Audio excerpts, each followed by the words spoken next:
प्रवचन श्री ठाकुर दिलीप सिंह जी, रामनवमी समागम दिल्ली 2015। साध संगत जी, श्री परशुराम जी विष्णु भगवान के अवतार सन। ब्राह्मण जाति विच पैदा होए सन। इतिहास अनुसार उन्होंने कई बारी पृथ्वी तो छत्रियां का नाश करके ते कई कुंड खून के भर दिते। कुल मिला के इस सारी गल का भाव यह है कि जेड़े छत्री सी उन्होंने अभिमान हो गया सी, वो ब्राह्मणों को तंग करते सी। इस करके परशुराम जी ने ब्राह्मण हुंदियां होया भी छत्रियां नूं हराया ते मारिया। हुण उस तो उपरंत जेड़ा ये धनुष तोड़िया भगवान रामचंद्र जी ने, ये धनुष सी शिवजी महाराज ते शिवजी भगवान परशुराम जी के शस्त्र विद्या के गुरु सन। जदों भगवान राम को धनुष तोड़ के जा रहे सन, उस समय परशुराम जी आ गए। उन्होंने ये दुख होया कि मेरे गुरु जी का धनुष तोड़ के कौन जा रहा है, मेरे गुरु का धनुष तोड़ के कौन जा रहा। इस गल नूं लैके मुख्य रूप में उन्होंने भगवान राम जी को ललकारिया। उन्होंने परशुराम जी ने कहा कि मैं इन्नी बारी छत्रियां का नाश किया, धरती तो सफाया किया है, ते तेरे बड़े बड़े जेड़े सी ना, वो ते दादे पड़दादे और बड़े बड़े जेड़े सी मेरे अगे मूँह च घा लैके भजदे पे सी। ते तू कौन है, मेरे गुरु का धनुष तोड़ के तू किथे जा रहा है। ये चीज उस वेले, क्योंकि एक परशुराम जी आप भी महान योधे सन, भगवान राम उस समय अपनी माया का पसारा करके एक राजकुमार के रूप में सन, वो भगवान विष्णु के अवतार के रूप में नहीं सन। इस करके परशुराम जी ने उन्होंने ललकारिया। जदों ललकारिया, उसका उत्तर जो भगवान राम ने दिता, जो श्री दसम ग्रंथ साहब जी विच लिखिया होया, वो बड़ा रोचक है पढ़न वाला। बोल कहे सो सहे दिजजू, दिज हुंदा ब्राह्मण। बोल कहे सो सहे दिजजू, जो कफेर कहे तो प्राण खुआहो। बोलत ऐट कहा सट जो, सब दांत कराए अभय कर जय। तीर तब लहो तुमको, जद तीर भरी एक तीर चले हो। बात संभार कहो मुक्ति, इन बातन को अब ही फल है। जदों भगवान राम ने निडर होके ये कुछ आख्या, फिर परशुराम जी ने सोचा कि जो मेरे की बोलता पाया है तो कोई गल हैगी, ये कोई 15-20 सालों का मुंडा नहीं है, ये कोई गल है। पता तो उन्होंने भी है कि राम अवतार जी होने वाले ने। फिर परशुराम जी कहते ने, जो तुम साच लखो मन में प्रभु, जो तुम राम अवतार कहाओ। जो तुम साच लखो मन में प्रभु, जो तुम राम अवतार कहाओ। रुद्र कुंड बेहंडियो जो, रुद्र कुंड बेहंडियो जो कर तो अपनो बल मोह दिखाओ।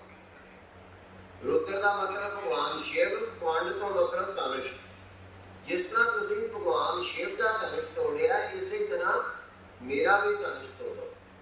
रुद्र कुंड बेहंडियो जो कर तो अपनो बल मोह दिखाओ। तो ही गदा कर सारंग चक्र लता त्रिया, प्रगति और मध्य सुहाओ। जो भगवान विष्णु के चिन्ह मने गए ने, एक हाथ में गदा है, सारंग धनुष है, चक्र है सुदर्शन, ਅਤੇ ਭ੍ਰਿਗੂਲਤਾ ਭਗਵਾਨ ਦੇ ਬਖਸ਼ ਸਥਲ ਵਿੱਚ ਹੈ। ਪਰਸ਼ੁਰਾਮ ਜੀ ਕਹਿੰਦੇ ਨੇ ਕਿ ਉਹ ਸਾਰਾ ਕੁਝ, ਉਹ ਸਾਰਾ ਸਰੂਪ ਮੈਨੂੰ ਦਿਖਾਓ। ਮੇਰੋ ਉਤਾਰ ਕਵੰਡ ਮਹਾਬਲ ਮੋਹ ਕੋ ਆਜ ਚੜਾਏ ਦਿਖਾਓ। ਮੇਰਾ ਧਨੁਸ਼ ਲੈ ਕੇ ਇਹਦਾ ਜਰਾ ਚਿੱਲਾ ਚੜਾ ਕੇ ਤੇ ਮੈਨੂੰ ਦਿਖਾਓ। ਸ੍ਰੀ ਰਘੁਬੀਰ ਸਿਰੋ ਮਨ ਸੂਰ ਕਵੰਡ ਲਿਓ ਕਰ ਮੈਂ ਹੱਸ। ਭਗਵਾਨ ਰਾਮ ਨੇ ਪਰਸ਼ੁਰਾਮ ਜੀ ਦਾ ਧਨੁਸ਼ ਆਪਣੇ ਹੱਥ ਵਿੱਚ ਲਿਆ। लिए चाप चटाक चढ़ाए बदे कट ठूक करो छिन्न कस गए। लिए चाप चटाक चढ़ाए बदे कट ठूक करो छिन्न में कस गए। 6 टुकड़े कर दिते जिहड़े राम ने विश्व परशुराम जी ने कहा सी कि मेरे धनुष नूं सिर्फ उहदा चिल्ला चढ़ा दिओ। भगवान राम ने फड़ के ਉਹਨੂੰ ਇੰਨੇ ਜ਼ੋਰ ਨਾਲ ਖਿੱਚ ਦਿੱਤਾ ਕਿ ਉਹਦੇ 6 ਟੁਕੜੇ ਕਰ ਦਿੱਤੇ। ਨਭ ਕੀ ਗਦ ਕਾਹੇ ਹਤੀ ਸਰਸੋ ਅਦ ਬੀਚੀ ਬਾਤ ਰਹੀ ਬਸ ਕੈ ਨਾ ਬਸਾਤ ਕਛੂ ਨਟ ਕੇ ਬਟਿਓ ਭਾਵੇ ਪਾਸ ਨਿਸੰਗ ਰਹਿ।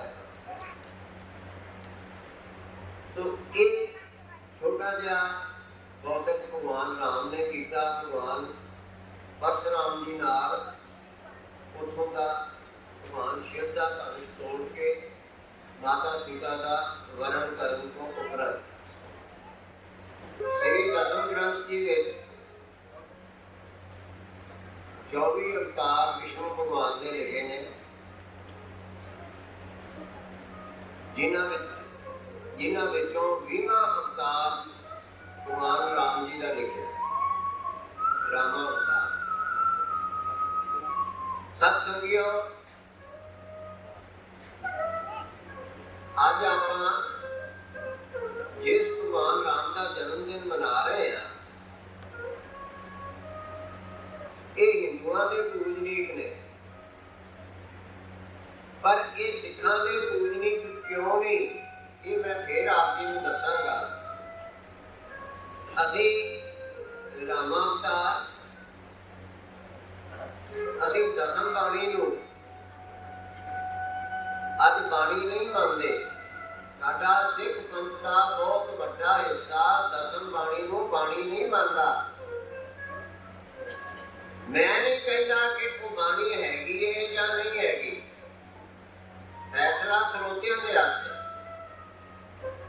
ਇਸ ਰਾਮਾ ਅਵਤਾਰ ਦੇ ਵਿੱਚੋਂ ਮੈਂ ਕੁਝ ਤੁਕਾਂ ਆਪ ਜੀ ਨੂੰ ਸੁਣਾਈਆਂ ਨੇ ਤੇ ਕੁਝ ਹੋਰ ਸੁਣਾਵਾਂਗਾ। ਜੇ ਇਹ ਰਾਮਾ ਅਵਤਾਰ ਅਤੇ ਸ੍ਰੀ ਦਸਮ ਗ੍ਰੰਥ ਦੀ ਬਾਣੀ ਨਹੀਂ ਹੈਗੇ, ਫਿਰ ਜਿਹੜਾ ਇਹ ਸਵਈਆ ਅਤੇ ਇਹ ਦੋਹਰਾ ਉਹ ਅਸੀਂ ਕਿਉਂ ਪੜ੍ਹਦੇ ਹਾਂ? ਕਿ ਇੱਕ ਸਵਈਆ ਤੇ ਦੋਹਰਾ ਉਹ ਹੀ ਦਸਵੇਂ ਪਾਤਸ਼ਾਹ ਦਾ ਰਚਿਤ ਹੈ ਜਾਂ ਸੱਚੇ ਪਾਤਸ਼ਾਹ ਨੇ ਦਸਤਖਤ ਕੀਤੇ ਕਿ ਬਾਕੀ ਦੀ ਬਾਣੀ ਜਿਹੜੀ ਹੈ ਉਹ ਕਵੀਆਂ ਦੀ ਹੈ ਤੇ ਉਹ ਹਿੰਦੂਆਂ ਵਾਸਤੇ ਹੈ, ਸਿੱਖਾਂ ਵਾਸਤੇ ਸਿਰਫ ਇਹ ਹੀ ਹੈ। ਇੱਥੇ ਸ੍ਰੀ ਅਸਪਾਨ ਕਿਰਪਾ ਤੁਮਰੀ ਦਾ, ਸ੍ਰੀ ਅਸਪਾਨ ਕਿਰਪਾ ਤੁਮਰੀ ਕਿਹਨੂੰ ਕਿਹਾ? ਅਕਾਲ ਪੁਰਖ। ਉਹ ਅਸਪਾਨ ਵਾਲਾ ਮਹਾਕਾਲ ਉਹ ਕੌਣ ਹੈ? ਕੀ ਉਹ ਮਹਾਕਾਲ ਹਿੰਦੂਆਂ ਵਿੱਚੋਂ ਨਹੀਂ ਆਇਆ? ਵਿਚਾਰਨ ਦੀ ਲੋੜ ਹੈ ਇਸ। ਔਰ ਇੱਥੇ ਜਿੰਨੀ ਗੱਲ ਹੈ, ਇੱਥੇ ਸਾਰੀ ਗੱਲ ਦਾ ਮੁੱਖ ਆਸ਼ਾ ਇਹ ਹੈ ਕਿ ਜੇ ਪੁਰਾਣਾ ਦਾ ਖੰਡਨ ਹੈ ਰਾਮ ਰਹੀਮ ਕੁਰਾਨ ਕੁਰਾਨ, ਹਰੇਕ ਜੇ ਕੁਰਾਨ ਦਾ ਖੰਡਨ ਹੈ ਨਾਲ ਹੀ ਕੁਰਾਨ ਦਾ ਖੰਡਨ ਹੈ। ਭਾਵ ਇਹਨਾਂ ਸਾਰੀਆਂ ਚੀਜ਼ਾਂ ਤੋਂ ਉੱਪਰ ਉੱਠ ਕੇ ਉਹ ਉਸ ਵੇਲੇ ਬ੍ਰਹਮ ਗਿਆਨ ਦੀ ਅਵਸਥਾ ਦੇ ਵਿੱਚ ਹੋ ਕੇ ਅਤੇ ਸਿਰਫ ਕੇਵਲ ਤੇ ਕੇਵਲ ਨਿਰਾਕਾਰ ਦੀ ਗੱਲ ਹੈ। ਉਸ ਤੋਂ ਅਗਲਾ ਇੱਕ ਦੋਹਰਾ ਜਿਹੜਾ ਕਿ ਸਾਰੇ ਹੀ ਗੁਰਦੁਆਰਿਆਂ ਵਿੱਚ ਪੜ੍ਹਿਆ ਜਾਂਦਾ ਹੈ। ਪਰ ਉਂਝ ਅਸੀਂ ਇਹ ਕਹਿਣਾ ਕਿ ਅਸੀਂ ਹਿੰਦੂਆਂ ਨਾਲ ਸਾਡੀ ਬਿਲਕੁਲ ਨਹੀਂ ਬਣਦੀ, ਹਿੰਦੂ ਅਸੀਂ ਹੈ ਹੀ ਨਹੀਂ। ਸਗਲ ਦੁਆਰ ਕੋ ਛਾੜ ਕੇ ਇਹ ਦੋਹਰਾ ਆਪਾਂ ਸਾਰੇ ਹੀ ਗੁਰਦੁਆਰਿਆਂ ਵਿੱਚ ਪੜ੍ਹਦੇ ਹਾਂ, ਪਰ ਅਸੀਂ ਇਹ ਕਹਿੰਦੇ ਹਾਂ ਕਿ ਨਹੀਂ, ਸ੍ਰੀ ਦਸਮ ਗ੍ਰੰਥ ਸਾਹਿਬ ਵੀ ਬਾਣੀ ਨਹੀਂ, ਰਾਮਾ ਅਵਤਾਰ ਵੀ ਬਾਣੀ ਨਹੀਂ, ਰਾਮ ਜੀ ਸਾਡੇ ਪੂਜਨੀਕ ਨਹੀਂ। ਪਰ ਇਹ ਸਵਈਆ ਤੇ ਇਹ ਦੋਹਰਾ ਇਹ ਗੁਰੂ ਸਾਡੇ ਮਾਫ ਪਾਉਂਦਾ, ਇਸ ਕਰਕੇ ਇਹ ਸੱਚੇ ਪਾਤਸ਼ਾਹ ਦੀ ਬਾਣੀ। ਚਲੋ ਇੱਥੇ ਥੋੜਾ ਜਿਹਾ ਇਹ ਦੱਸਣਾ ਵੀ ਜ਼ਰੂਰੀ ਹੈ ਕਿ ਸੱਚੇ ਪਾਤਸ਼ਾਹ ਨੇ ਬਚਿੱਤਰ ਨਾਟਕ ਦੇ ਵਿੱਚ ਜੋ ਕੁਝ ਲਿਖਿਆ ਉਹਦੇ ਵਿੱਚ ਇੱਕ ਪੁਰਾਤਨ ਇਤਿਹਾਸ ਲਿਖ ਕੇ ਉਹਦੇ ਵਿੱਚ ਲਿਖਿਆ ਕਿ ਭਗਵਾਨ ਰਾਮ ਜੀ ਦੇ ਅੱਗੋਂ ਵੰਸ਼ਜ ਹੋਏ, ਦੋ ਬੱਚੇ ਸੀ, ਲਾਭ ਤੇ ਕੁਸ਼। ਉਹਨਾਂ ਦੀ ਅੱਗੋਂ ਜਿਹੜੀ ਔਲਾਦ ਸੀ ਉਹ ਆਪਸ ਵਿੱਚ ਲੜ ਪਏ। ਲਵੀ ਸਰਬ ਜੀਤੇ ਤੁਸੀਂ ਸਰਬ ਹਾਰੇ, ਬਚੇ ਜੇ ਬਲੀ ਪ੍ਰਾਣ ਲੈ ਕੇ ਸਿਧਾਰੇ। ਜਦੋਂ ਵੇਦ ਪਠੇ ਕੀ ਔਕਾਸ ਬਾਸਨ ਕਰੇ ਪਰ ਕੀਨੇ ਕਹਾਂ ਹੀ ਨਿਵਾਸ। ਜਿਹੜੇ ਇੱਕ ਪਰਿਵਾਰ ਵਾਲੇ ਭੱਜ ਗਏ, ਉਹਨਾਂ ਨੇ ਜਿਨ੍ਹਾਂ ਵੇਦ ਪਠਿਓ ਸੋ ਵੇਦੀ ਕਹਾਏ। ਇਹ ਧਿਆਨ ਨਾਲ ਸੁਣਨ ਦੀ ਲੋੜ ਹੈ। ਜਿਨ੍ਹਾਂ ਵੇਦ ਪਠਿਓ ਸੋ ਵੇਦੀ ਕਹਾਏ, ਜਿਨ੍ਹਾਂ ਧਰਮ ਕੇ ਕਰਮ ਨੀਕੇ ਚਲਾਏ। ਪਠੇ ਕਾਰਦਮ ਮੰਤਰ ਰਾਜਾ ਸੁਧਾਰਨ, ਆਪੋ ਆਪ ਮੈਂ ਮੈਰ ਭਾਵਨ ਪਿਸਾਰਨ। ਨਿਰਕਮ ਮੁਕਲੇ ਦੂਤ ਸੋ ਕਾਸੇ ਆਇਨ, ਸਭੇ ਵੇਦੀਆਂ ਵੇਦ ਭਾਗੇ ਸੁਨਾਇਨ। ਸਭਾ ਵੇਦ ਪਾੜੀ ਕਦੇ ਮੰਤਰ ਦੇ ਗੁਰੂ ਨਾਮ ਕੀ ਆਨ, ਐ ਕਹਿੰਦੇ ਰੇ ਸਨ। ਸੋ ਇਹ ਵੇਦੀ ਹੋਏ। ਵੇਦੀ ਭਇਓ ਕਿਸਾਨ ਰਾਜ ਕਾ ਪਾਇਕੈ, ਦੇਤ ਭਇਓ ਵਰਦਾਨ ਹੀਏ ਵਰਸਾਇਕੈ। ਜਬ ਨਾਨਕ ਕਰ ਮੈਂ ਹਮ ਆਨ ਕਹਾਏ ਹੈ, ਹੋ ਜਗਤ ਪੂਜ ਕਰ ਤੋਏ ਪਰਮ ਪਦ ਪਾਏ। ਇਹ ਕਿ ਉਹਨਾਂ ਨੇ ਉਦੋਂ ਵਰ ਦਿੱਤਾ ਕਿ ਜਦੋਂ ਅਸੀਂ ਕਲਯੁਗ ਵਿੱਚ ਆਵਾਂਗੇ ਉਦੋਂ ਵੇਦੀਆਂ ਦੀ ਹੰਸ ਵਿੱਚ ਆਵਾਂਗੇ।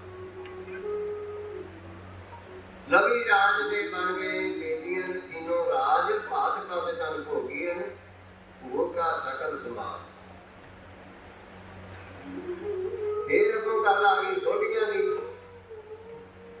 तृतीय वेद सुनबे तुम किया, चतुर्वेद सुन भूख दिया। तीन जन्म हम हूँ जब तर है, तीन जन्म हम हूँ जब तर है। चौथे जन्म गुरु तो एक कर है, उस राजा कम ने सदायो, इन राज कर सुख पायो।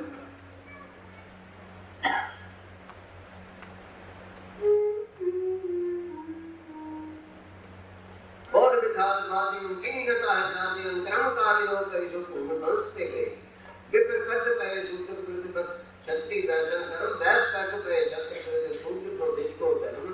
20 गांव तिनके रह गए, जन्मों करत कृषानी पए। बहुत काले भांत बितायो, जन्म समय नानक को आए। बचित्र नाटक श्री दसम ग्रंथ जी विच लिखिया है, जिहदे तो बिना सिख पंथ का गुजारा नहीं। भावें असीं अज ये कहना शुरू कर दिता है कि बचित्र नाटक भी दसम बाणी नहीं हैगी, पर पंथ का गुजारा नहीं है। उस श्री दसम ग्रंथ साहब दे विच ये लिखिया है कि उस बचित्र नाटक विच ये लिखिया है कि सोढी ते बेदी दोवें ही भगवान राम जी की अंश ने। उन्होंने पहलों वर दिता गया कि तुहाडे कुल विच आवांगे, मैं आके नानक कहावांगा, चौथे जन्म तो अगे तुहानूं गुरु बनावांगा। अते दसवें पातशाह लिखते ने, तिन बेदियन की गुर लिखा प्रगटे नानक राय, सब सिखन को सुख दे जाता पए सारे। अते जन्म साखी दे विच जो लिखिया है, सो ये सारा कुछ आपां अखों ओले करके केवल ये 2-3 तुकां लैके हिंदू सिखां नूं वखरा करना शुरू कर दिता अते असीं ये रौला पाउणा शुरू करता, हम हिंदू नहीं, हम हिंदू नहीं। क्या बात है, ठीक है, क्योंकि असीं वो तुकां लभ लईआं श्री दसम ग्रंथ साहब विचों। किसन किसन काबू ना ध्याओ, काम सुने पहचान ना तिन। हुण किसन किसन काबू ना ध्याओ किथे लिखिया है पता किसे नूं? वो लिखिया है चित्तरां विच। चरित्रां विच जिहड़ा अखीरला चरित्र है, जिहड़ी चौपाई अखीर ते पढ़ी जाती है, ਉਹਦੇ ਵਿੱਚ लिखिया है। एक पासे असीं ये कहने हैं कि वो बाणी नहीं हैगी, श्री श्री दसम ग्रंथ साहब की बाणी नहीं, वो चरित्र भी बाणी नहीं, ਅਤੇ ਉਹ ਚੌਪਈ ਤੇ ਬਿਲਕੁਲ ਹੀ ਬਾਣੀ ਨਹੀਂ। ਪਰ ਉਸੇ ਚੌਪਈ ਦੇ ਵਿੱਚੋਂ ਉਹ ਤੁਕ ਜਿਹੜੀ ਸਾਨੂੰ ਮਾਫਕ ਆਈ ਸੀ ਹਿੰਦੂਆਂ ਨਾਲ ਲੜਨ ਵਾਸਤੇ, ਹਾਂ ਕਿਹਾ ਕਿਸੇ ਨੂੰ ਕਾਬੂ ਨਾ ਕਰੋ। ਗੱਲ ਤੇ ਵਧੀਆ, ਬਿਲਕੁਲ ਨਹੀਂ ਲਿਆਉਣਾ ਚਾਹੀਦਾ, ਮੈਂ ਵੀ ਸਹਿਮਤ ਹਾਂ ਤੁਹਾਡੇ ਨਾਲ। ਪਰ ਆਪਾਂ ਫਿਰ ਉਹਨੂੰ ਕੀ ਮੰਨ ਕੇ ਇਹ ਆਖਾਂਗੇ ਵੀ ਇਹ ਕਿਹਦੀ ਬਾਣੀ ਹੈ? ਜਿਹਦੀ ਬਾਣੀ ਮੰਨ ਕੇ ਅਸੀਂ ਇਹ ਮੰਨਦੇ ਹਾਂ ਵੀ ਕਿਸੇ ਨੂੰ ਕਾਬੂ ਨਾ ਲਿਆਓ। ਉਸੇ ਬਾਣੀ ਦੇ ਵਿੱਚ ਹੀ ਜਿੱਥੇ ਇਹ ਲਿਖਿਆ ਹੈ ਕਿ ਭਗਵਾਨ ਰਾਮ, ਭਗਵਾਨ ਕ੍ਰਿਸ਼ਨ ਜੀ, ਉਹਨਾਂ ਦੀ ਇੰਨੀ ਸ਼ੋਭਾ ਕੀਤੀ ਹੈ, ਉਹਨਾਂ ਨੂੰ ਅਕਾਲ ਦਾ ਅਵਤਾਰ ਮੰਨਿਆ, ਉਹ ਬਾਣੀ ਆਪਾਂ ਨੂੰ ਉਹ ਤੁਕਾਂ ਸ਼ਾਇਦ ਨਹੀਂ ਲੱਭਦੀਆਂ ਜਾਂ ਉਦੋਂ ਸਾਨੂੰ ਪੰਜਾਬੀ ਭੁੱਲ ਜਾਂਦੀ। ਸੋ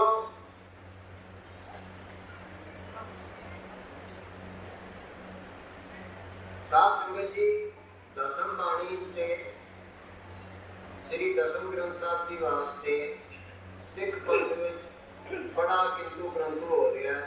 ਕੋਈ ਸਰੀਰ ਮੰਨਦੇ ਨੇ, ਕੋਈ ਨਹੀਂ ਮੰਨਦੇ। ਸ੍ਰੀ ਆਦਿ ਗ੍ਰੰਥ ਸਾਹਿਬ ਜੀ, ਜਿਨ੍ਹਾਂ ਨੂੰ ਸ੍ਰੀ ਗੁਰੂ ਗ੍ਰੰਥ ਸਾਹਿਬ ਜੀ ਵੀ ਮੰਨਿਆ ਜਾਂਦਾ ਹੈ, ਉਹਦੇ ਵਿੱਚ ਜੋ ਕੁਝ ਲਿਖਿਆ ਤੇ ਭਾਈ ਗੁਰਦਾਸ ਜੀ ਨੇ ਜੋ ਕੁਝ ਲਿਖਿਆ, ਉਹਦਾ ਖੰਡਨ ਕਰਨ ਵਾਸਤੇ ਸਾਨੂੰ ਹੁਣ ਨਵੇਂ ਬਹਾਨੇ ਲੱਭਣ ਦੀ ਲੋੜ। ਕਿਉਂਕਿ ਮਨੁੱਖ ਦਾ ਦਿਮਾਗ ਜਿੱਧਰ ਨੂੰ ਚੱਲ ਪਵੇ, ਕੋਈ ਨਾ ਕੋਈ ਆਪਣੀ ਵਿਚਾਰ ਦੀ ਪ੍ਰੋੜਤਾ ਵਾਸਤੇ ਅਸੀਂ ਕੋਈ ਨਾ ਕੋਈ ਦਲੀਲ ਲੱਭ ਲਈਏ। ਉੱਥੇ ਜੋ ਕੁਝ ਲਿਖਿਆ ਉਹ ਆਪਾਂ ਨੂੰ ਸੁਣਨ ਦੀ ਲੋੜ ਹੈ, ਫਿਰ ਆਪਾਂ ਉਹਨੂੰ ਤੇ ਵਿਚਾਰ ਕਰਕੇ ਉਹਦਾ ਫਿਰ ਖੰਡਨ ਕਰ ਲਵਾਂਗੇ। ਕਿਉਂਕਿ ਵੈਸੇ ਆਪਾਂ ਗੁਰੂ ਗ੍ਰੰਥ ਸਾਹਿਬ ਜੀ ਕਰਕੇ ਉਹਨਾਂ ਨੂੰ ਮੰਨਣਾ, ਪਰ ਜੋ ਉਹਦੇ ਵਿੱਚ ਲਿਖਿਆ ਉਹ ਨਹੀਂ ਮੰਨਣਾ। ਉੱਥੇ ਇੱਥੋਂ ਤੱਕ ਲਿਖਿਆ ਹੋਇਆ ਭਾਈ ਗੁਰਦਾਸ ਜੀ ਵਾਲੀ ਤੋਂ ਜਿਹੜੀ ਹੈ, ਜਿਵੇਂ ਸ੍ਰੀ ਦਸਮ ਗ੍ਰੰਥ ਸਾਹਿਬ ਵਿੱਚ ਲਿਖਿਆ ਨਾ, ਰਾਮ ਕਥਾ ਜੁਗ ਜੁਗ ਹਟਾਈ ਸਭ ਤੋਂ ਭਾਗਤ ਨੇ। ਹੁਣ ਇਹ ਤੇ ਹੋ ਗਿਆ ਕਿ ਜੀ ਦਸਮ ਗ੍ਰੰਥ ਗੁਰਬਾਣੀ ਨਹੀਂ, ਹਿੰਦੂਆਂ ਦੀ ਇਹ ਕਵੀਆਂ ਨੇ ਲਿਖੀ ਹੈ। ਭਾਈ ਗੁਰਦਾਸ ਜੀ ਦੀ ਬਾਣੀ ਨੂੰ ਆਪਾਂ ਕੀ ਆਖਾਂਗੇ?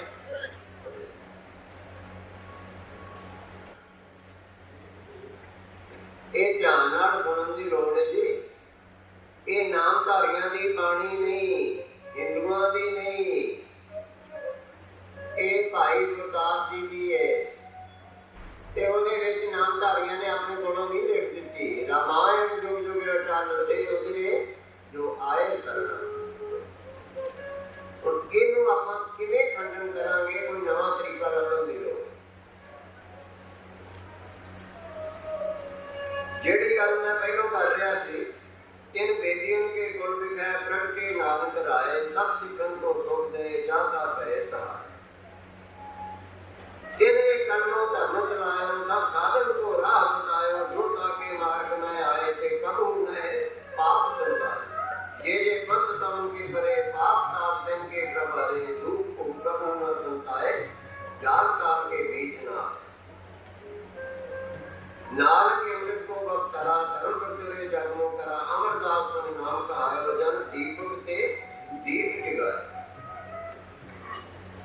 फिर जेड़ा पिछे लिखिया सी सच्चे पातशाह ने कि चौथे जन्म विच सोडियां नूं गुरगद्दी मिलेगी, ਉਹਦੇ ਵਾਸਤੇ ਇੱਥੇ ਵਿਚਿੱਤਰ ਨਾਟਕ ਵਿੱਚ ਲਿਖਦੇ ਨੇ, ਜਬ ਵਰਦਾਨ ਸਮੈ ਬਹੁ ਆਵਾ, ਰਾਮਦਾਸ ਤਬ ਗੁਰੂ ਕਹਾਵਾ, ਤੇ ਵਰਦਾਨ ਪੁਰਾਤਨ ਦਿਆ, ਅਮਰਦਾਸ ਸੁਰਪੁਰ ਮਗ ਲਿਆ।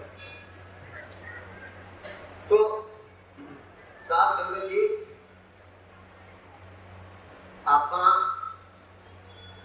ਅੱਜ ਰਾਮ ਨੌਮੀ ਦੇ ਦਿਨ ਤੇ ਇਕੱਠੇ ਹੋਏ ਆ ਅਤੇ ਇਹ ਅਸੀਂ ਨਾਮ ਧਾਰੀਏ, ਆਪਣੇ ਵੱਲੋਂ ਇਹ ਸਿੱਧ ਕਰਨ ਦੀ ਕੋਸ਼ਿਸ਼ ਕਰ ਰਹੇ ਹਾਂ।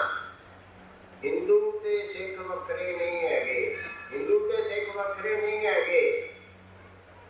ਸਾਡੀ ਜੜ ਹਿੰਦੂ ਨੇ, ਅਸੀਂ ਇੱਕ ਸ਼ਾਖਾ ਹੈ।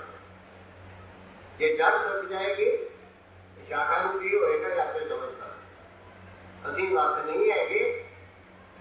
ਜੇ ਸ਼ਾਖਾ ਜੜ ਨਾਲੋਂ ਵੱਡੀ ਜਾਏਗੀ, ਉਹਦਾ ਕੀ ਹਾਲ ਹੋਏਗਾ ਇਹ ਵੀ ਦੱਸਣ ਦੀ ਲੋੜ ਨਹੀਂ। ਅਤੇ ਜਿੰਨੀ ਗੱਲ ਅਸੀਂ ਕਰ ਰਹੇ ਹਾਂ, ਅਸੀਂ ਗੁਰਬਾਣੀ ਆਧਾਰਿਤ ਕਰ ਰਹੇ ਹਾਂ, ਅਸੀਂ ਨਾਮ ਧਾਰ ਗਏ ਹਾਂ। ਪੰਥ ਦਾ ਅਟੁੱਟ ਅੰਗ ਹਾਂ। ਨਾਮਧਾਰੀ ਕਿਉਂ ਆ? ਅਸੀਂ ਨਾਮ ਜਪਦੇ ਹਾਂ, ਨਾਮਧਾਰੀ। ਹੁਣ ਅਸੀਂ ਇਹ ਇਸ ਕਰਕੇ ਅੱਜ ਇਹ ਸਾਰਾ ਕੁਝ ਕਰ ਰਹੇ ਹਾਂ ਕਿ ਅਸੀਂ ਭਗਵਾਨ ਰਾਮ ਜੀ ਨੂੰ ਹਿੰਦੂ ਸਿੱਖ ਸਾਰੇ ਹੀ ਭੁੱਲਦੇ ਜਾਂਦੇ ਆ। ਨਹੀਂ, ਭਗਵਾਨ ਰਾਮ ਜੀ ਸਾਡੇ ਪੂਜਨੀਕ ਨੇ। ਭਗਵਾਨ ਰਾਮ ਜੀ ਕਰਕੇ ਹੀ ਭਾਰਤ ਦੇਸ਼ ਮੰਨਿਆ ਜਾਂਦਾ ਹੈ। ਸਾਡੀ ਸੰਸਕ੍ਰਿਤੀ ਹੈ, ਅਸੀਂ ਉਹਨੂੰ ਜਿਉਂਦੀ ਰੱਖਣਾ ਹੈ। ਔਰ ਅਸੀਂ ਨਾਮਧਾਰੀ ਕਿਉਂਕਿ ਗੁਰਬਾਣੀ ਅਨੁਸਾਰ ਪੂਰਨ ਰੂਪ ਵਿੱਚ ਜੀਵਨ ਜਿਉਂਦੇ ਆ। ਸਾਡਾ ਵਿਸ਼ਵਾਸ ਦੇਹਧਾਰੀ ਗੁਰੂ ਤੇ ਹੈ, ਤਾਂ ਵੀ ਗੁਰਬਾਣੀ ਅਨੁਸਾਰ ਹੈ। ਅਸੀਂ ਕਿਸੇ ਦੇ ਵਿਸ਼ਵਾਸ ਦਾ ਖੰਡਨ ਨਹੀਂ ਕਰਦੇ, ਪਰ ਸਾਡਾ ਵਿਸ਼ਵਾਸ ਇਹ ਗੁਰਬਾਣੀ ਅਨੁਸਾਰ ਹੈ। ਅਸੀਂ ਗੁਰਬਾਣੀ ਅਨੁਸਾਰ ਇਹ ਸਿੱਧ ਕਰਨ ਦੀ ਕੋਸ਼ਿਸ਼ ਕਰ ਰਹੇ ਹਾਂ ਕਿ ਰਾਮ ਜੀ, ਕ੍ਰਿਸ਼ਨ ਜੀ ਸਾਰੇ ਹੀ ਸਾਡੇ ਪੂਜਨੀਕ। ਇਸ ਕਰਕੇ ਆਪ ਜੀ ਗੁਰਬਾਣੀ ਦੀਆਂ ਹੀ ਕੁਝ ਤੁਕਾਂ ਸੁਣੋ, ਨਾਮਧਾਰੀਆਂ ਦੀ ਗੱਲ ਨਹੀਂ। ਤੇ ਉਹਨਾਂ ਤੁਕਾਂ ਨੂੰ ਸੁਣ ਕੇ ਆਪਾਂ ਵਿਚਾਰ ਲਈਏ ਕਿ ਆਪਾਂ ਉਹਨਾਂ ਨੂੰ ਮੰਨਣਾ ਕਿ ਨਹੀਂ ਮੰਨਣਾ। ਸਾਧ ਸੰਗਤ ਜੀ, ਆਪ ਜੀ ਨੇ ਜੋ ਸ਼ਬਦ ਸ਼੍ਰਵਣ ਕੀਤਾ ਉਹਦੇ ਵਿੱਚ ਇੱਕ ਇਹ ਵੀ ਤੁਕ ਆਈ ਹੈ, ਰਾਮਾਇਣ ਵਰਤਾਇਆ ਰਾਮ ਰਾਜ ਕਰ ਸ੍ਰਿਸ਼ਟ ਉਦਾਰੀ। ਰਾਮ ਰਾਜ ਕਰ ਸ੍ਰਿਸ਼ਟ ਉਦਾਰੀ। ਰਾਮ ਰਾਜ ਨੂੰ ਮੰਨਿਆ ਜਾਂਦਾ ਕਿ ਬਹੁਤ ਹੀ ਉੱਤਮ ਰਾਜ ਸੀ। ਅੱਜ ਮੈਂ ਸੋਚਦਾ ਸੀ ਜੇ ਆਪ ਪਾਰਟੀ ਵਾਲੇ ਵੀ ਇੱਥੇ ਕੋਈ ਦਰਸ਼ਨ ਦਿੰਦੇ, ਉਹਨਾਂ ਨੂੰ ਬੇਨਤੀ ਕਰਦੇ ਕਿ ਬਈ ਜੋ ਤੁਹਾਡਾ ਰਾਜ ਆਇਆ, ਜਿਹੋ ਜਿਹਾ ਰਾਮ ਰਾਜ ਸੀ ਉਹੋ ਜਿਹਾ ਰਾਜ ਤੁਸੀਂ ਕਰਕੇ ਦਿਓ। ਸਾਨੂੰ ਕਿਸੇ ਪਾਰਟੀ ਨਾਲ ਮਤਲਬ ਨਹੀਂ। ਅਸੀਂ ਰਾਮ ਜੀ ਦੇ ਭਗਤ ਹਾਂ, ਅਸੀਂ ਭਾਰਤੀ ਹਾਂ। ਸਾਨੂੰ ਰਾਮ ਰਾਜ ਚਾਹੀਦਾ, ਤੁਸੀਂ ਕਰ ਦਿਓ। ਅਸੀਂ ਕਾਂਗਰਸ ਤੋਂ ਕੀ ਲੈਣਾ? ਕਾਂਗਰਸ ਵਾਲੇ ਕਰ ਦਿੰਦੇ, ਅਸੀਂ ਭਾਜਪਾ ਤੋਂ ਕੀ ਲੈਣਾ? ਤੇ ਤਿੰਨੇ ਪਾਰਟੀਆਂ ਰਲ ਕੇ ਕਰ ਦਿੰਦੇ, ਉਂਝ ਹੀ ਸਵਾਦ ਆ ਜਾਵੇ। ਅਸਲੀ ਰਾਮ ਰਾਜ ਤਾਂ ਹੋਏਗਾ ਤਿੰਨੇ ਚਾਰੇ ਸਾਰੇ ਰਲ ਕੇ ਰਾਜ ਚੰਗਾ ਕਰੋ। ਆਪਸ ਵਿੱਚ ਲੜਨਾ ਹੋਵੇ ਤਾਂ ਕਿਤੇ ਵੱਖਰੇ ਹੋ ਕੇ ਲੜ ਲਿਆ ਕਰੋ। ਨਹੀਂ, ਸਾਨੂੰ ਨਾ ਲੜਾਓ। ਜਾਤਾ ਹੋਤ ਧਰਮ ਕੀ ਰੀਤਾ, ਕਹੂੰ ਨਾ ਪਾਵਤ ਹੋਣ ਅਗੀਤਾ। ਧਰਮ ਦੀ ਰੀਤ ਯਾਨੀ ਕਿ ਤਰਕ ਸੰਗਤ ਨਿਆਂ ਹੁੰਦਾ ਸੀ, ਅਨੀਤ ਨਹੀਂ ਸੀ ਹੁੰਦੀ, ਕਿਸੇ ਨਾਲ ਅਨਿਆਂ ਨਹੀਂ ਸੀ ਹੁੰਦਾ। ਰਾਜ ਪ੍ਰਬੰਧ ਵਧੀਆ ਢੰਗ ਨਾਲ ਚੱਲਦਾ ਸੀ। ਦਾਨ ਨਿਸ਼ਾਨ ਕਹੂੰ ਜਗ ਬਾਜਾ, ਕਰਨ ਕੁਬੇਰ ਬੈਣ ਬਲ ਰਾਜਾ। ਜਾਤਾ ਪਾਪ ਛਪਾ ਸਭ ਦੇਸਾ, ਜਾਤਾ ਪਾਪ ਛਪਾ ਸਭ ਦੇਸਾ। ਧਰਮ ਕਰਮ ਉਠ ਲਾਗ ਨਰੇਸਾ। ਨਰੇਸ਼ ਰਾਜੇ ਉਹ ਵੀ ਧਰਮ ਕਰਦੇ ਸੀ। ਇਹ ਨਹੀਂ ਕਿ ਸਿਰਫ ਪਰਜਾ ਹੀ ਕਰਦੇ ਸੀ। ਆ ਸਮੁੰਦਰ ਲੋ ਫਿਰੀ ਦੁਹਾਈ, ਇਹ ਵਿਦ ਕਰੀ ਦਲੀਪ ਰਜਾਈ। ਸਰੋਤੇ ਜਨ ਸਾਰੇ ਹੀ ਧਿਆਨ ਨਾਲ ਸ਼੍ਰਵਣ ਕਰਿਓ। ਬਹੁ ਭਾਂਤ ਕਰ ਜਗ ਪ੍ਰਕਾਰਾ, ਦੇਸ ਦੇਸ ਮੈਂ ਧਰਮ ਵਿਥਾਰਾ। ਇੱਥੇ ਧਰਮ ਤੋਂ ਮਤਲਬ ਨਾਮਧਾਰੀ ਸਿੱਖ ਹਿੰਦੂ ਮੁਸਲਮਾਨ ਨਹੀਂ। ਧਰਮ ਤੋਂ ਮਤਲਬ ਸ਼ੁਭ ਕਰਮ। ਪ੍ਰਜਾ ਨੂੰ ਸ਼ੁਭ ਕਰਮ ਕਰਨ ਲਾਤਾ ਸਾਰੇ ਪਾਸੇ। ਪਰ ਇੱਕ ਗੱਲ ਹੋਰ ਬੜੀ ਕਸੂਤੀ ਲਿਖ ਦਿੱਤੀ ਹੈ ਗੁਰੂ ਮਹਾਰਾਜ ਨੇ ਕਿ ਰਾਜੇ ਨੇ ਕੀ ਕੀਤਾ? ਪਾਪੀ ਕੋਈ ਨਿਕਟ ਨਾ ਰਾਖਾ। ਆਪਣੇ ਨੇੜੇ ਚੁਗਲਖੋਰ ਕੋਈ ਨਹੀਂ ਰੱਖਿਆ, ਕੋਈ ਚਮਚਾ ਨਹੀਂ ਰੱਖਿਆ। ਜਦੋਂ ਇਹ ਚੁਗਲਖੋਰ ਚਮਚੇ ਸਾਡੇ ਨੇੜੇ ਰਾਜਿਆਂ ਦੇ ਲੈ ਜਾਂਦੇ ਨੇ, ਫਿਰ ਉਹ ਬੜਾ ਨਜ਼ਾਰਾ ਪਾਉਂਦੇ ਨੇ। ਫਿਰ ਧਰਮ ਨਹੀਂ ਲੱਭਦਾ, ਫਿਰ ਅਧਰਮ ਹੀ ਅਧਰਮ ਹੁੰਦਾ। ਧਰਮ ਰੀਤ ਸਭ ਠੌਰ ਚਲਾਈ, ਸੰਪਰਦਾਇ ਨਹੀਂ ਚਲਾਈ, ਧਰਮ ਰੀਤ। ਧਰਮ ਰੀਤ ਸਭ ਠੌਰ ਚਲਾਈ, ਜਤਰ ਤਤਰ ਸੁਖ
ਇੰਨਾ ਰਾਜੇ ਦਾ ਚੰਗਾ ਪ੍ਰਭਾਵ ਸੀ, ਇੰਨੇ ਦੁਸ਼ਮਣ ਤੇ ਵੈਰੀ, ਸੱਜਣ ਮਿੱਤਰ, ਚੋਰ, ਸਾਧ ਸਭ ਮਿਲ ਕੇ ਰਹਿੰਦੇ ਸੀ। ਇਹਨਾਂ ਚਾਰ ਤੁਕਾਂ ਵਿੱਚ ਸ਼ਰਵਣ ਕਰਨ ਦੀ ਲੋੜ ਹੈ ਕਿ ਗਊ ਸ਼ੇਰ ਨੂੰ ਦੁੱਧ ਪਿਆਉਂਦੀ ਹੈ ਤੇ ਸ਼ੇਰ ਗਊ ਨੂੰ ਘਾਹ ਚੁਗਾਉਂਦਾ।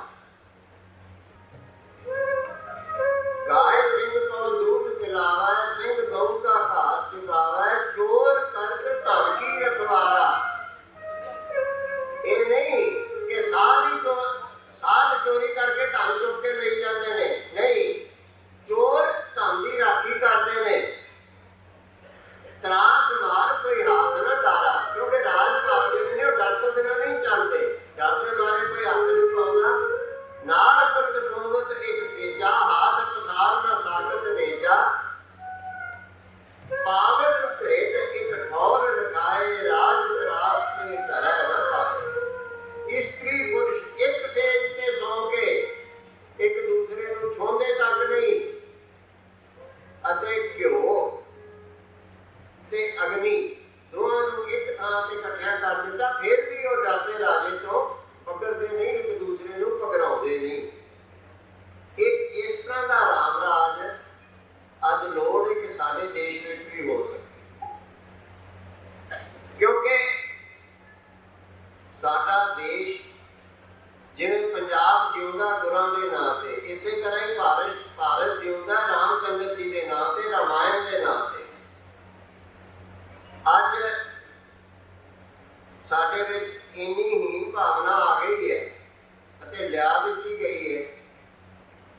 ਅੱਜ ਸਾਨੂੰ ਇਹ ਦੱਸਿਆ ਜਾ ਰਿਹਾ ਹੈ ਕਿ ਰਾਮਾਇਣ ਝੂਠ ਹੈ, ਇਹ ਮਿਥਿਆਸ ਹੈ, ਭਗਵਾਨ ਰਾਮ ਹੋਏ ਹੀ ਨਹੀਂ।